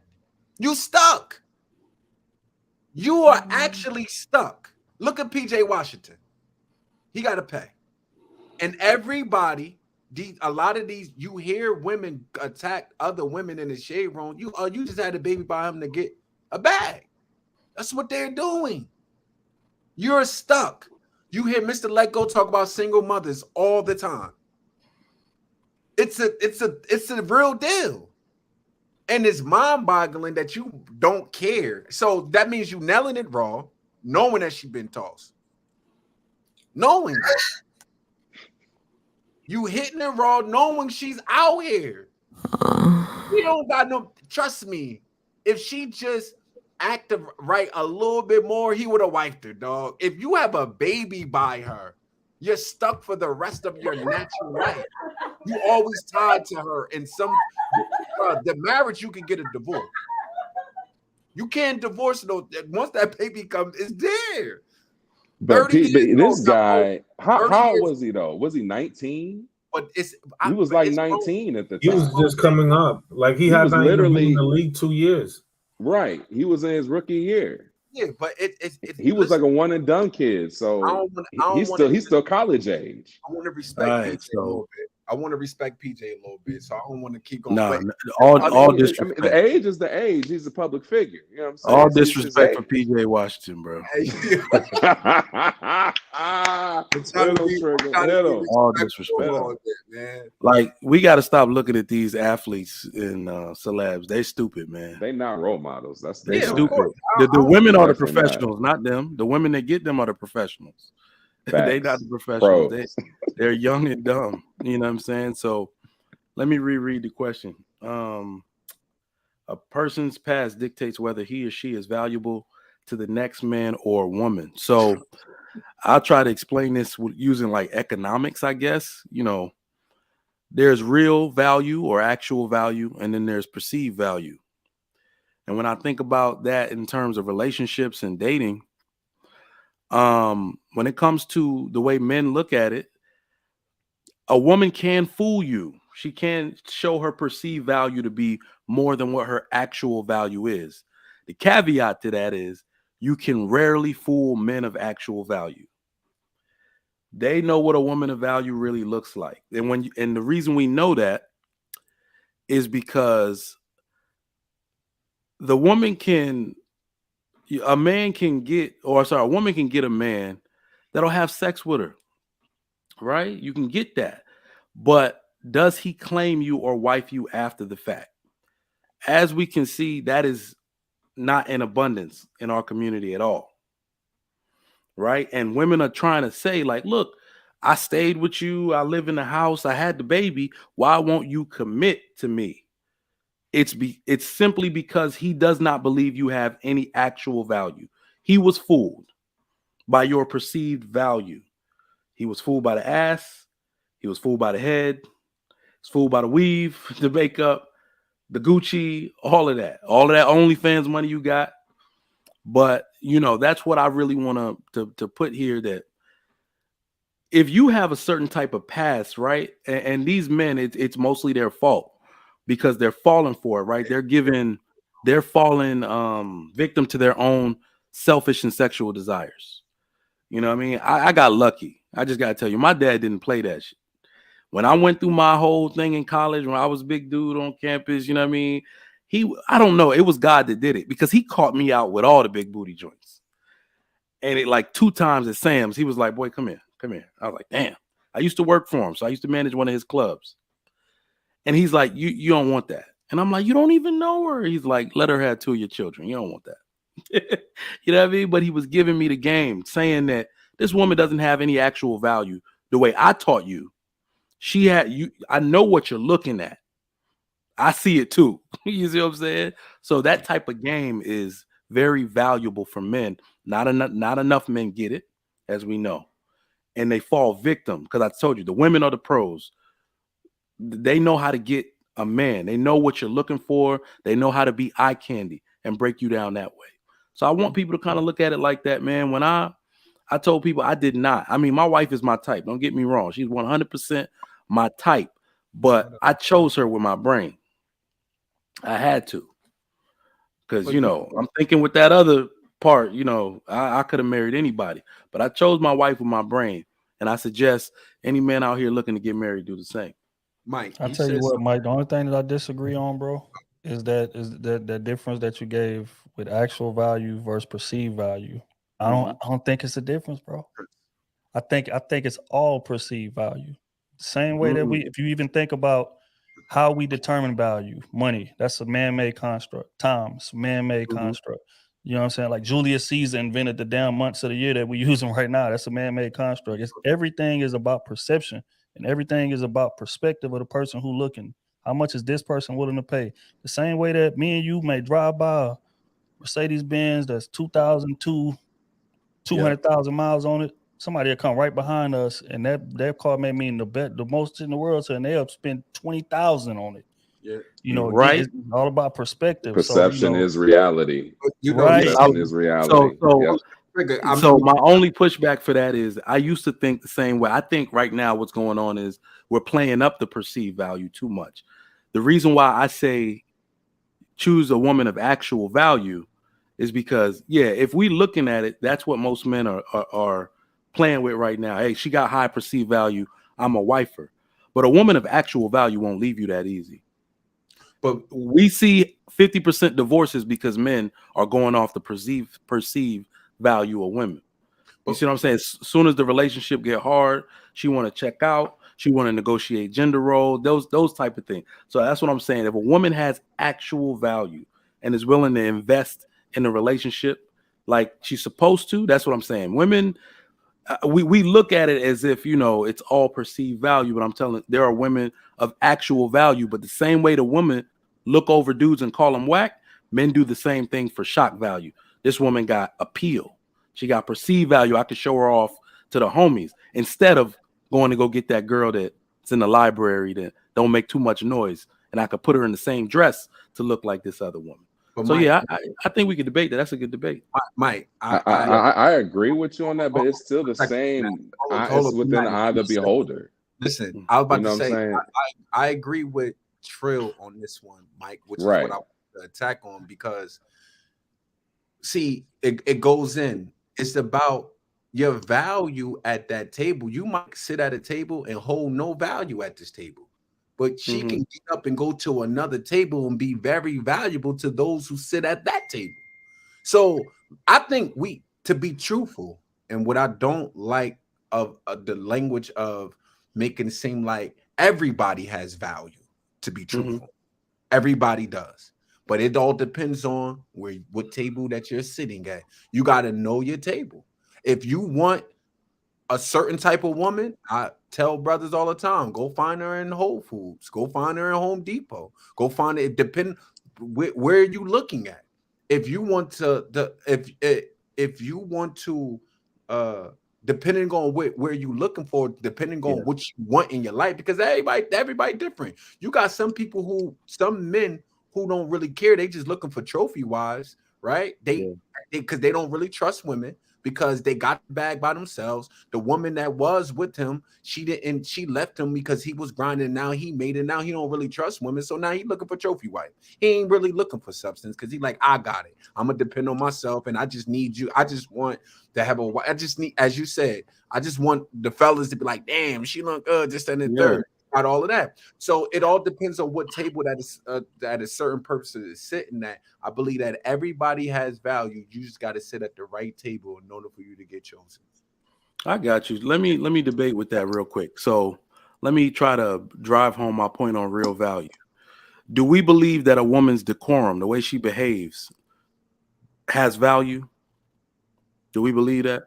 Yes. Yes. So does a woman with 100 bodies behave the same as a virgin in public and around her man? No. Then real value is on the woman. I was gonna say again. I didn't told a story on here before about a chick, like I said, that I knew was a literal escort for high value dudes. But if you would never know that, man, she didn't post on social media like that. She was always buttoned up. She wasn't showing body. Even in conversations, she wasn't that revealing. Like you had to know.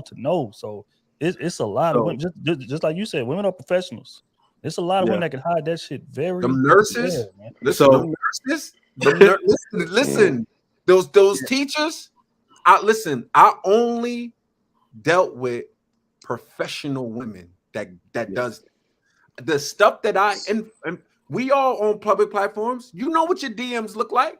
You know what you heard from stories from doctors. I'm talking about. I know doctors that gets busy. She was getting busy all through medical school. She'd get busy at the hospital. The nurses getting ran through different doctors. Come on, listen. Let's just professional or career doesn't mean that you're not a doc. Let's just make this perfectly clear. You just get to a bag.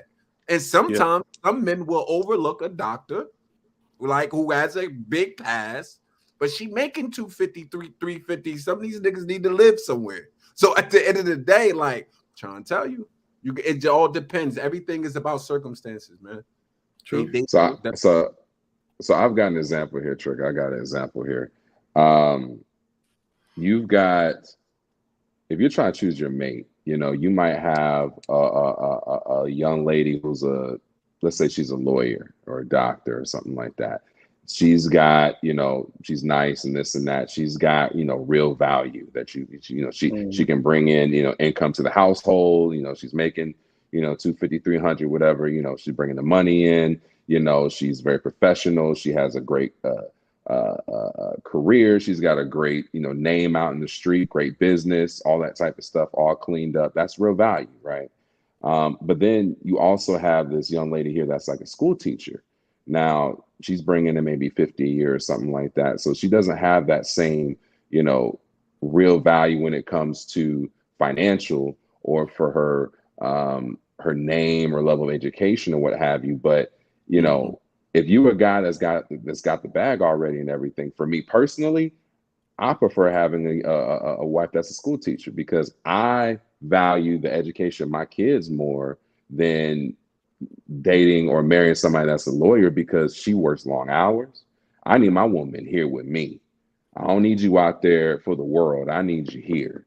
I need you in my house. I need you, loving me, taking care of the household, taking care of my kids, educating them, this and that. Like that holds more value to me personally. You know what I'm saying? Than this lawyer or doctor who's working all night, so the hours, who's working 12-hour shifts 3 days a week and this and that. I personally, that doesn't move me the same.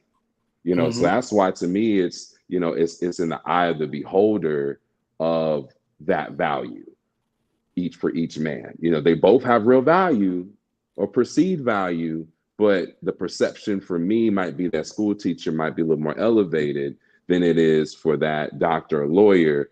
But again, that's me. Yeah. For someone like you might go, shit, baby, you got 300, baby, you come over here, help this situation out here. So everybody's situation is different. Damn, this is a whole topic. This is a whole topic because not only are you right, but what I'm trying to bring home on the real value part, there might even be a third little tertiary category that says natural value. So I think you touched on natural value a little bit because what the first lady you gave an example of, that's the idea of the power couple. Women invented that. Men don't benefit from power couples at all. Pretty much all men want their woman to be available for them, like you said. So they're going to overcompensate on her perceived value and not. So I would even say a woman like a doctor to a man has no actual value. So you see what I'm saying? We don't look at money as, you see what I'm saying? So that's a natural value that a woman has, is her ability to be available for you. Women think actual value means money for us. It doesn't work the same, in reverse. But then I don't want to take up all the time, JR. We could debate this one. Y'all fellas got good points, though. Definitely stuff to think about. Yeah, we're going to go ahead and move on, get to the meat of the conversation. The ladies like the meat, right? Ow. I think y'all supposed to agree with that, man. Y'all hesitating on it. All right, let's we got a few super chats came. I got this one already. I don't know these days. We live in a different era. Okay, well, we ain't gonna talk about that. You heard me? Yeah, all right. Platform, it's not over here. Michael Newell, $20 says, "Are they hitting them or marrying them? Are they getting hit or rings? It's different, guys. Hitting and marrying is two different things, Kings." Very true, Michael. Very true. Congo English, JR Trigger, Trill, good. Godspeed. Keep walking with vernacular. Much appreciated. Congo, my man. All right, salute. Let's go ahead and get to this conversation right here, which is expectations in a relationship. Some chance, not just you, men. You come home, she didn't cook. She couldn't cook today. You come home, the house is dirty. You come home, they got some stuff going on with the kids. Now you're looking at her, and then she like, I've been working. I've been working. That had to take precedence because that's what pays her. Mm-hmm. Honestly, being a mom doesn't pay. Being your girlfriend doesn't pay. Not financially, right? It doesn't free revenue. So she has to make sure that she stays in a place where she can continue to earn revenue to be able to take care of the additional needs that she has for the household. Yeah. And you don't have to say it out loud, but then it's like, all right, all week, you might say it, all right, all week, that same pile of clothes sitting there. Been right there.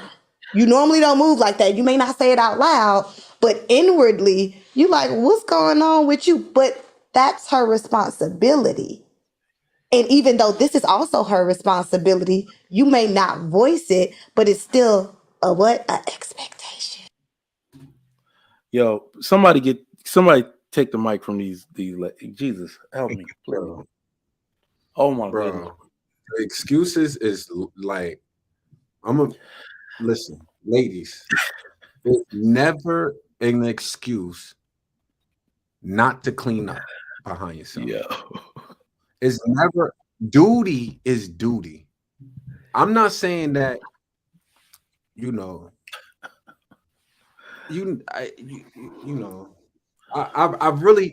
I think we spoke about this before, but it just differently. I think somebody else just talking, But that's man, this is what happens. You know what? I don't even blame her. I really don't blame her. It shows that she never met a man before. When you hear women say certain things and have a certain viewpoint, this is because they never met a man. And some of these reasons why these men don't know how to be leaders because they never met a man to show them how to be a man. You hear that? Do you know how embarrassed as a father I would if one of my 3 daughters was to say what she just said? Yo. It would be very embarrassing. Sometimes I think we just say things because we like to hear ourselves talk. But she never met a man, and that's a sad thing. She looks like she in her 30s, and she never met a man. 40s.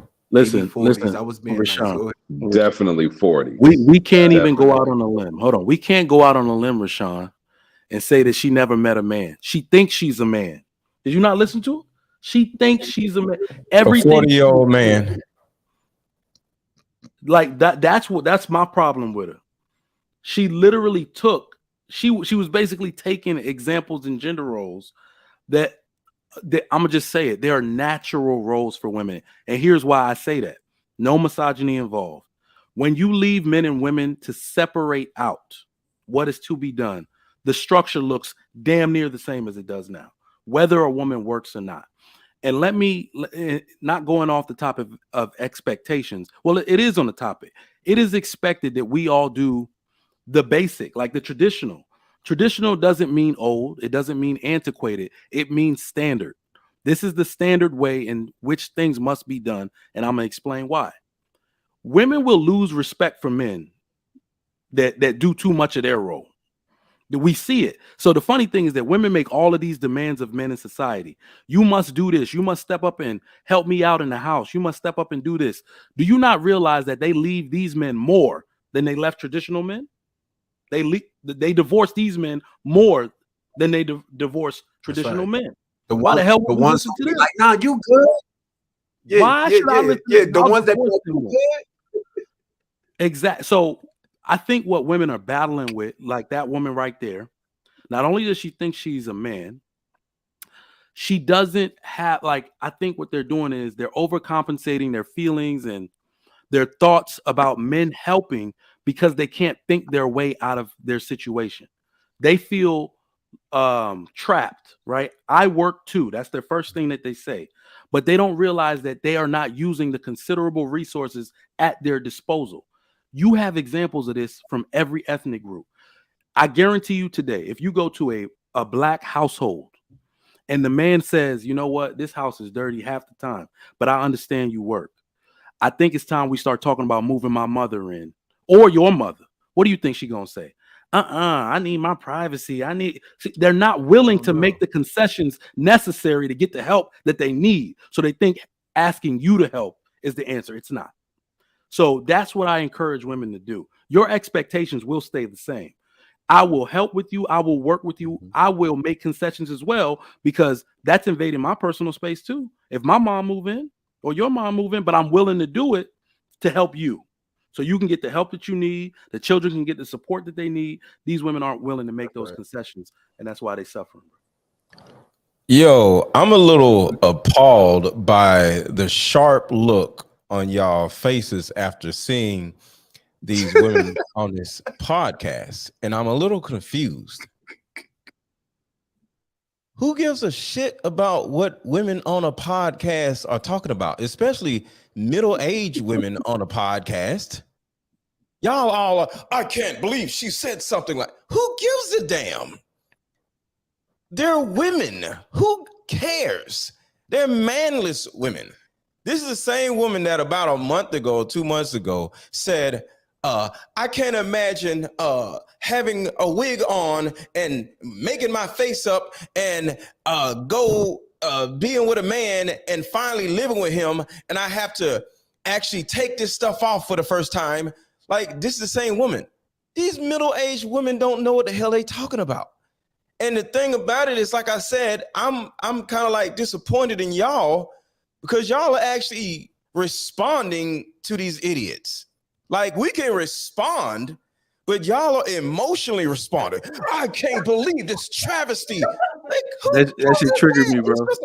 Middle-aged women on a damn podcast. They don't know what the hell they talking about. They're old as hell with no man. I'm confused. I mean, you gotta, you know what, Mr. Let Go? I'm gonna give you your flowers today.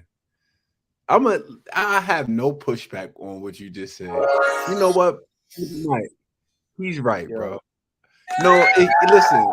I was triggered. I was. Listen. He was definitely right. You know, I gotta agree with you on this one. Even a garbage can gets a steak. Yeah. Every now and again. Wow. You see that? You see that? Hey, yo, nah, just like, nah, for real. But it goes back to my philosophy that is 1000% correct, and y'all keep fighting with it. And what is that philosophy?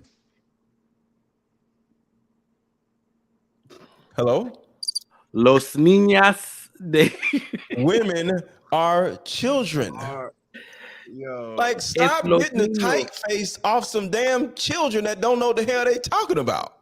Stop looking all tight leather face because some damn woman said something on a damn podcast.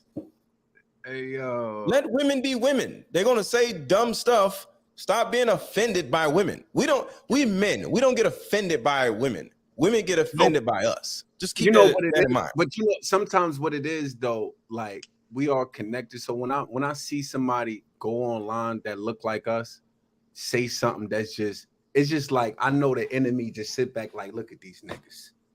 Just we let them use our platform, and look at these niggas. They doing exactly what we supposed. That's exactly what they saying. So I got triggered a little bit because I just know it's embarrassing.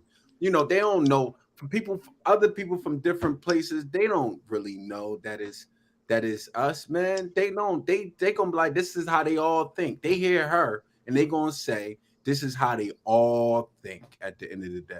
So it's a very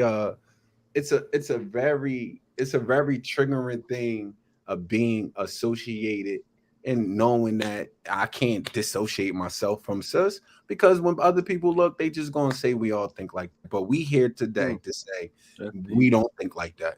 We here today on King Talk to say that's foolish talk. Why would you? You don't clean.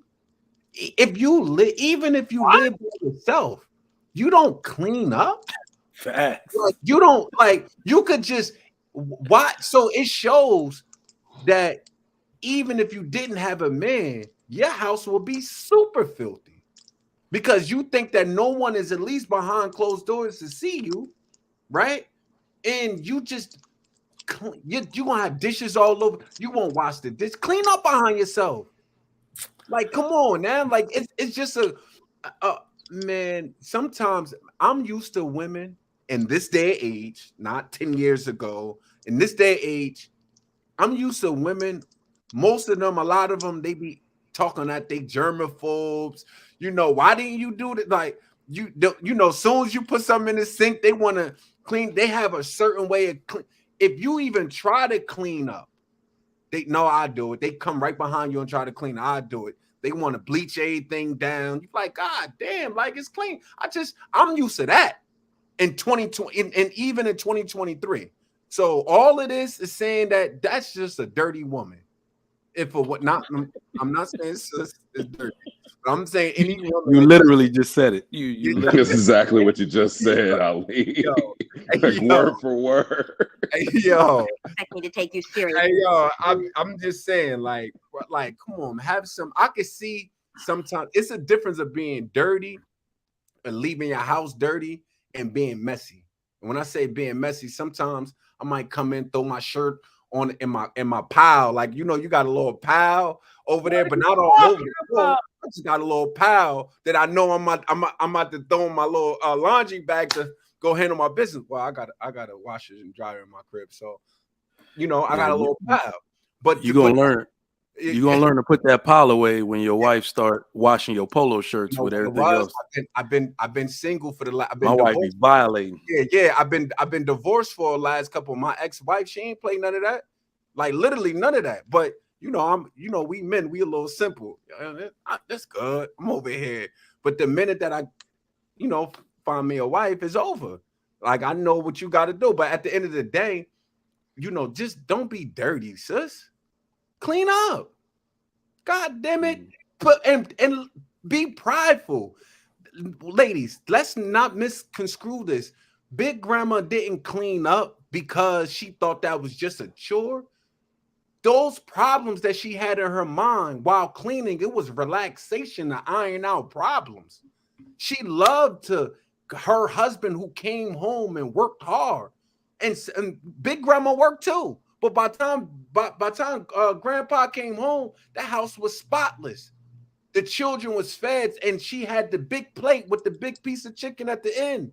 She loved to serve the way she wanted to cook and feed life into her family. It was consolation for her. It wasn't just choring. And then to give some credit, I met a lot of good women who are young who think the same way. Yo, Ra, we need to get away from this big grandma stuff. Like, They ain't never heard no I'm big sick grandma of this before. big grandma stuff. Why these women got to be so damn South. big? My family from the South. fat When I say big grandma, that wasn't eating mean that chicken she and was stuff. big. I'm just saying, like, You mean Medea, Big Big Mama? grandma was skinny.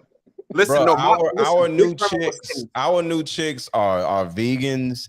You know what I'm saying? They don't do all this big grandma stuff. I don't even want no woman with a damn big grandma. Like I Man, want a no. woman with a Even these skinny vegans grandma. are big, bro. Even yo, these vegans are big as hell. No, I need a woman with a skinny grandma. I don't want nobody with no big grandma. I'm sick of this big grandma mess. Like we gotta I stop. done met more Big fat grandma vegans don't in Houston. mean fat, bro. Big grandma means she's your great grandmother. So I got a grandmother, No, and we I called want her my nickname to be great skinny grandmother grandma. Big Grandma. My family's from Southern Little Georgia. grandma like Lil Wayne. How about that? Listen, country.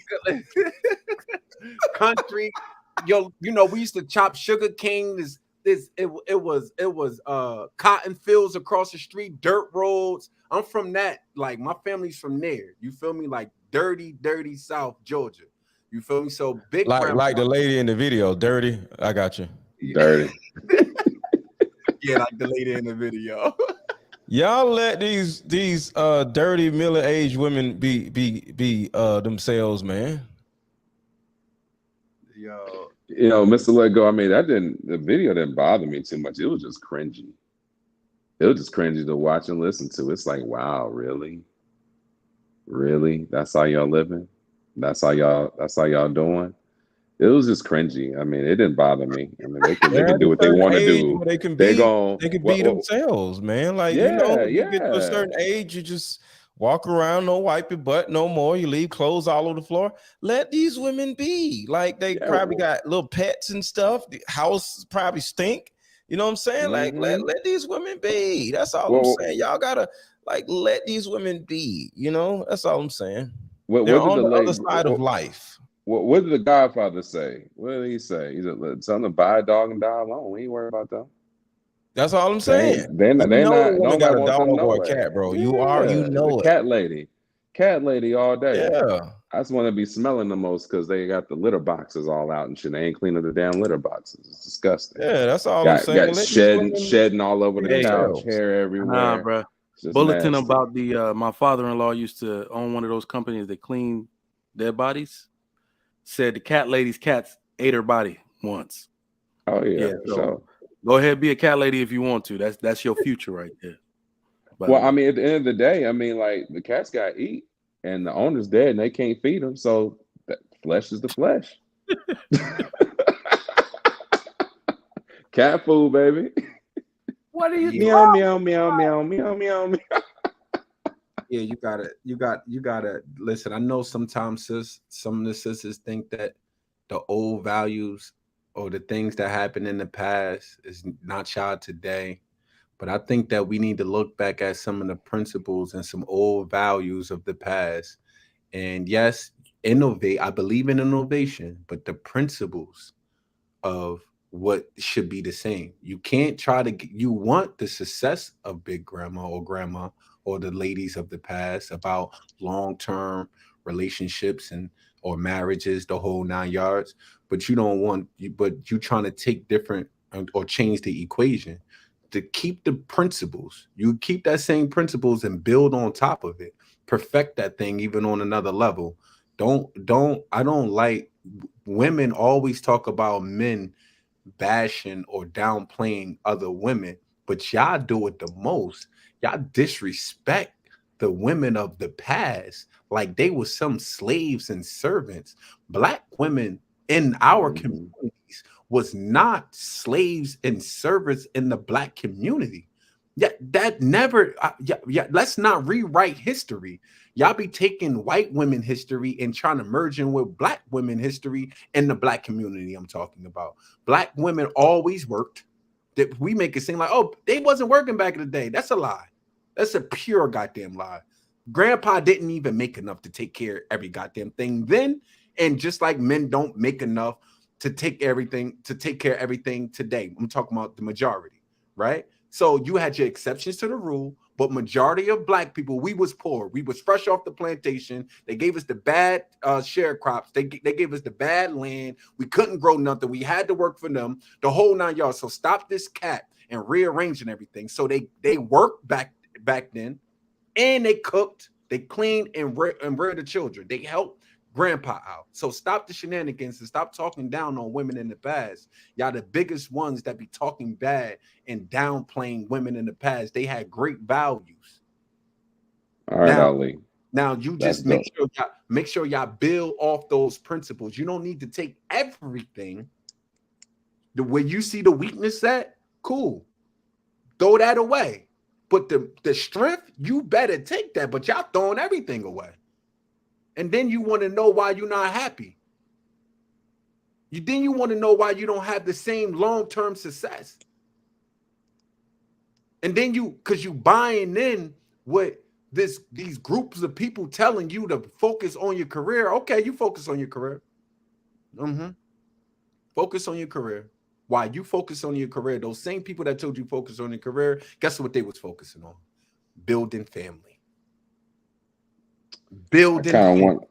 Because family, ladies, I know how much y'all think it changed. Family becomes so important to you in your life.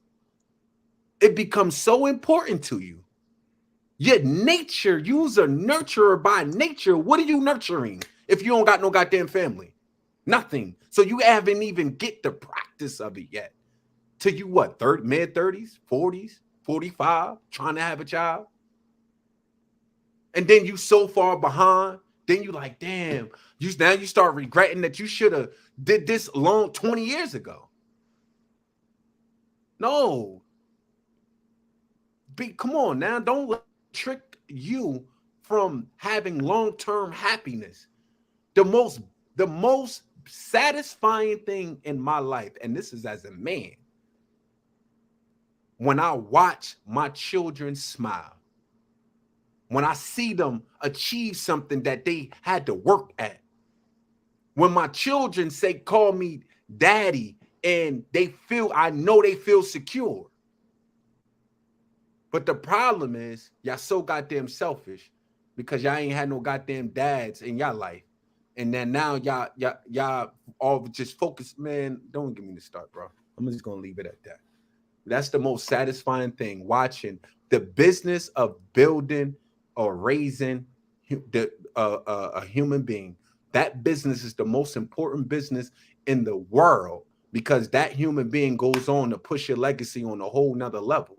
These people you're actually shaping the minds of your children to grow up to be adults, to move mountains, to move the hurdles that's in your life. To move, man, you really have to focus on the right things, man. And find you a goddamn good man. Stop playing games. And they out here. There's good men out here. He comes with baggage. Yes, he does. Just like you come with baggage. But work together. Don't worry. Y'all going to hear me keep saying this. I'm getting married in 2023. Y'all about to see me back in my bag again. All right? So I don't want to hear nothing. Are you engaged yet? Or you just going to No, I'm You're a court. founder already? I'm court. I got a few, few little prospects, but And I'm not. Char just be making up shit as he go. Just Listen, let me tell you He gonna something. marry all of them. He ain't gonna be able to Listen, decide. nah, I ain't gonna marry. Nah, I'm actually courting somebody right now. This is what I did. I'm gonna be perfect. This is public. This is what I did. So you got to see how somebody act when they get mad. So right. So what I did was, damn, I'm really about to say this. Sorry. So what I did was, right, I was talking, and I had called a few of them a narcissist purposely, right? They all got narcissist traits, but I was calling them a narcissist purposely, and I wanted to see how they were going to react to it. And because everybody all good when you don't piss them off. Everybody can make the right decisions, the whole 9 yards. And when that happened, you see determine how they dealt with that situation. Someone got pissed off. I could tell. I could tell they. Someone got pissed off. I could tell. And then this one sister that I'm courting. The reason why I took her seriously because the way how she handles this situation, and it was beautiful. I ain't gonna sit there and hold you. It was beautiful. The conversation that we had off of it, and then I end up telling her like, "No, I don't really believe that you're a narcissist. I want to see how you want to react to such and such." But she wasn't afraid to engage in a conversation, and she was so level headed. I need a woman, especially with me. You gotta have thick skin with me. You know what I mean? At the end of the day, so. It's looking like the real deal, man. If y'all see me, don't worry, it's gonna happen, and she gonna be right. She gonna be when I come on here, not on King Talk though. On Thursdays might be. She gonna be right beside me. You heard? Oh, you going all the way with it? Okay. Listen, I know my value. All the ones that messed up, the train came. I told you to hop on. You was playing games.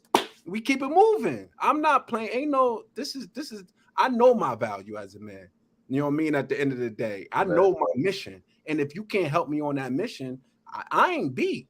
I keep it moving. I know it's not a lot of good men out here. In reality, it's not a lot. So you could play this game. When you see one, you better hold tight to him. You better be throwing flowers at his feet. All right, God damn it, when he walking. Shout out to to all of the married men that's on here. At the end of the day, I'm about to be back out of. Good men can't stay single too long. That just doesn't happen. Women don't allow good men to stay single too long. I'm surprised that I even made it 4 years. Yeah. But you know what? Not only are you right, Rashawn, my wife asked me if something was to happen to her, how long would it take before I got married again? And I was like, before I wanted to get married or before I could get married? That's right. Bruh, shoot.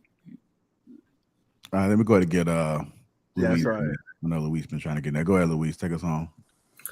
Yeah, what I'm gonna say is, responding to the video is that isn't this cultural mindset the thing that's crippling all our relationships nowadays? The ones that you see people complaining online, there really isn't a principle or sort of a moral code that people are kind of following. A lot of these women's responses are just direct responses that they've seen and have grown up with in social media. Social media is raising a lot of these young women coming up. The way they talk, the way they move, what I'm saying, what they feel that they should value as opposed to kind of looking that within. And, there's not too many competent women that are raising them as well. So my question kind of comes back to, what kind of conversations are these men who are choosing these women, to be in a relationship with? Like, what conversations are being had? Because there's no way that if I'm leading a household, that you not cleaning is negotiable. That is a non-negotiable. And that's a boundary that you have to have right up front, right from the very beginning. You know what I'm saying? How do you take care of yourself? You know, how do you show up for others? You know, you go over to her spot, you see how she lives, you see how she takes care of herself and you at the same time. Does she have clothes all over the place? Because all of these are telltale signs and red flags in the precursor to what's to come later down the road. And I think that is so easily missed because far too often, I think a lot of men are focused on this perception of what she looks like. But the thing that a lot of dudes don't take into account that it's not her looks or her body that's what's going to raise and cultivate the minds of your young children, your son, your daughter. It's her mindset.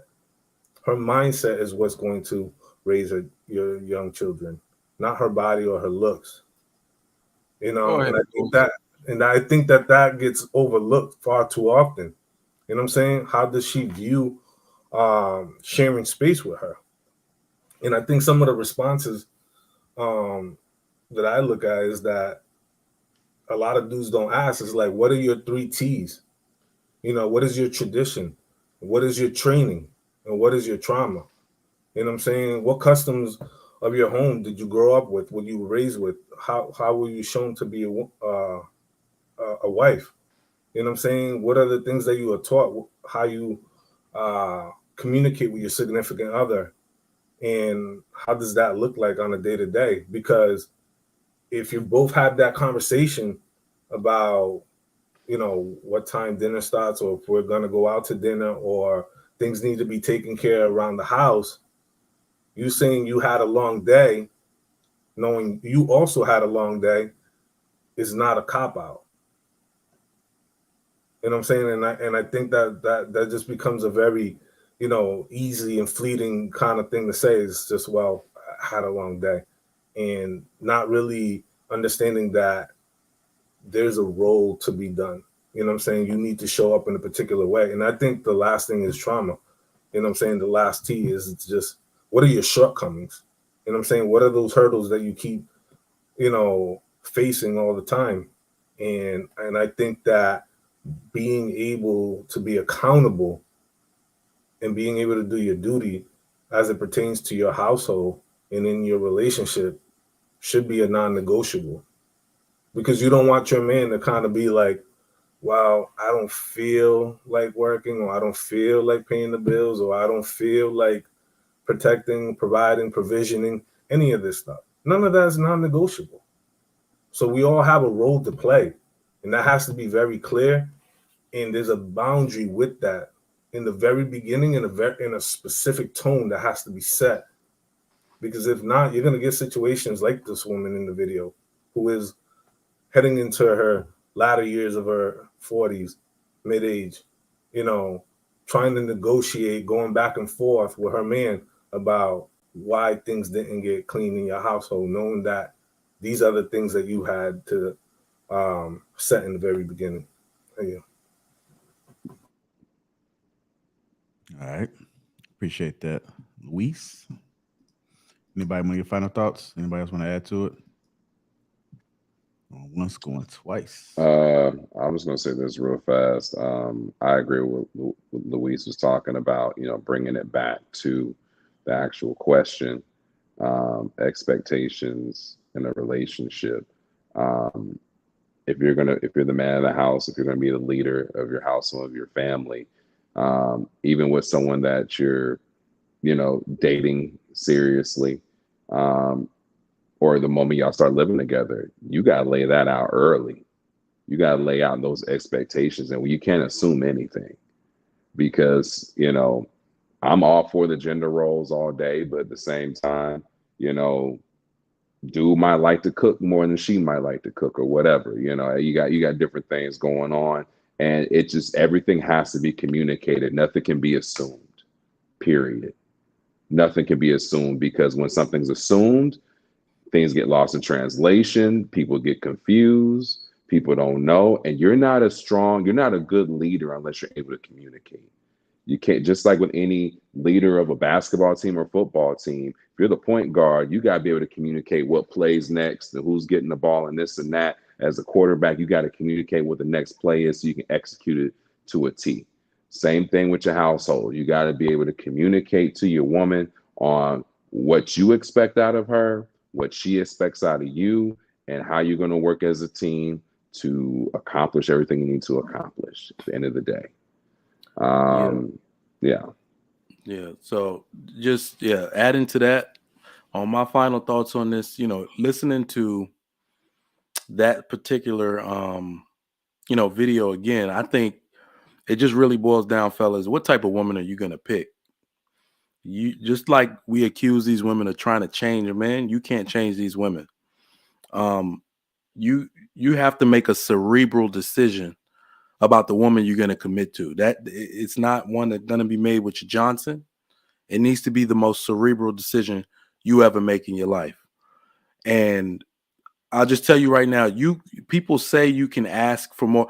You can't. You putting a ring on that woman's finger, solidifying, I'm accepting you exactly the way you are. People don't want to say it because you think you can ask more of her, but not her core values. You can't really do that.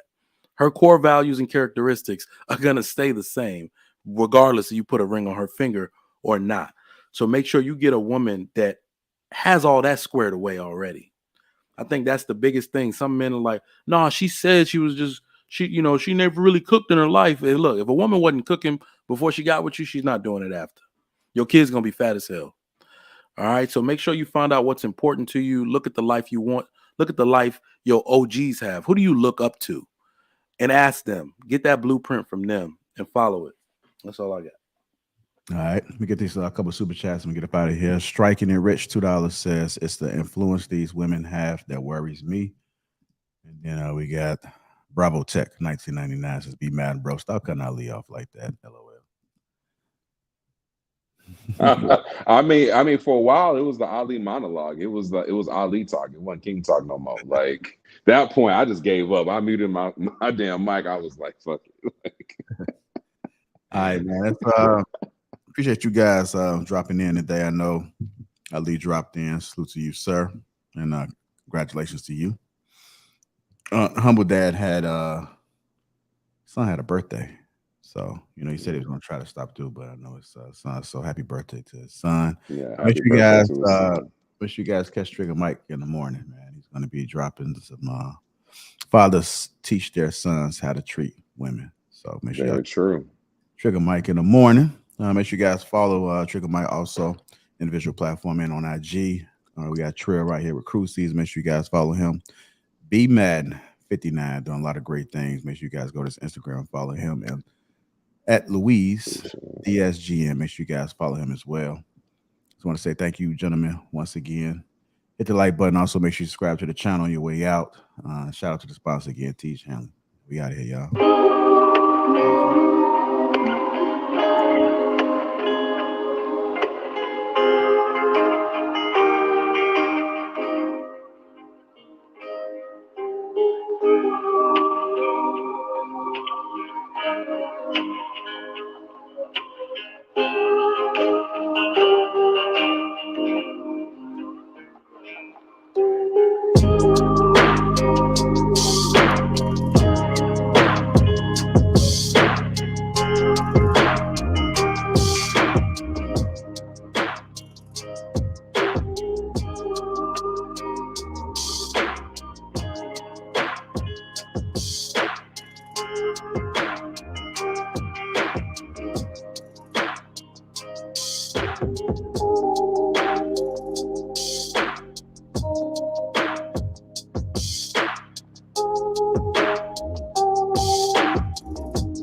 Make sure you guys tap in to the Trigger Mike Show. 10 o'clock Central Time. It'll be right here. Also, make sure you guys go to the Lapeef Experience channel tomorrow. We got Bridging the Gap with Kelly. What does poverty look like around the world? So make sure you guys hit the like button. Also, make sure you subscribe to these channels so you don't miss these live streams.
It's the last track. Make sure you guys hit that like button. Also, make sure you subscribe to the channel on your way out. I want to say thank you guys on the behalf of the Lapeef Network and the Lapeef Experience.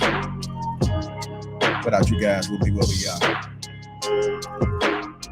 Again, shout out to the sponsor, Teej Hamlin, Uncomplicated Skincare for Men. Make sure you guys click that link that is not along with free gift. Shout out to the greatest network ever, the Lapeef Network. If you guys want to become a member, click that link that's been at the top of the chat right there. Become part of the Green Gang right now. Another one in the books. If you just now tuning in, you're late. Catch the replay. A great episode.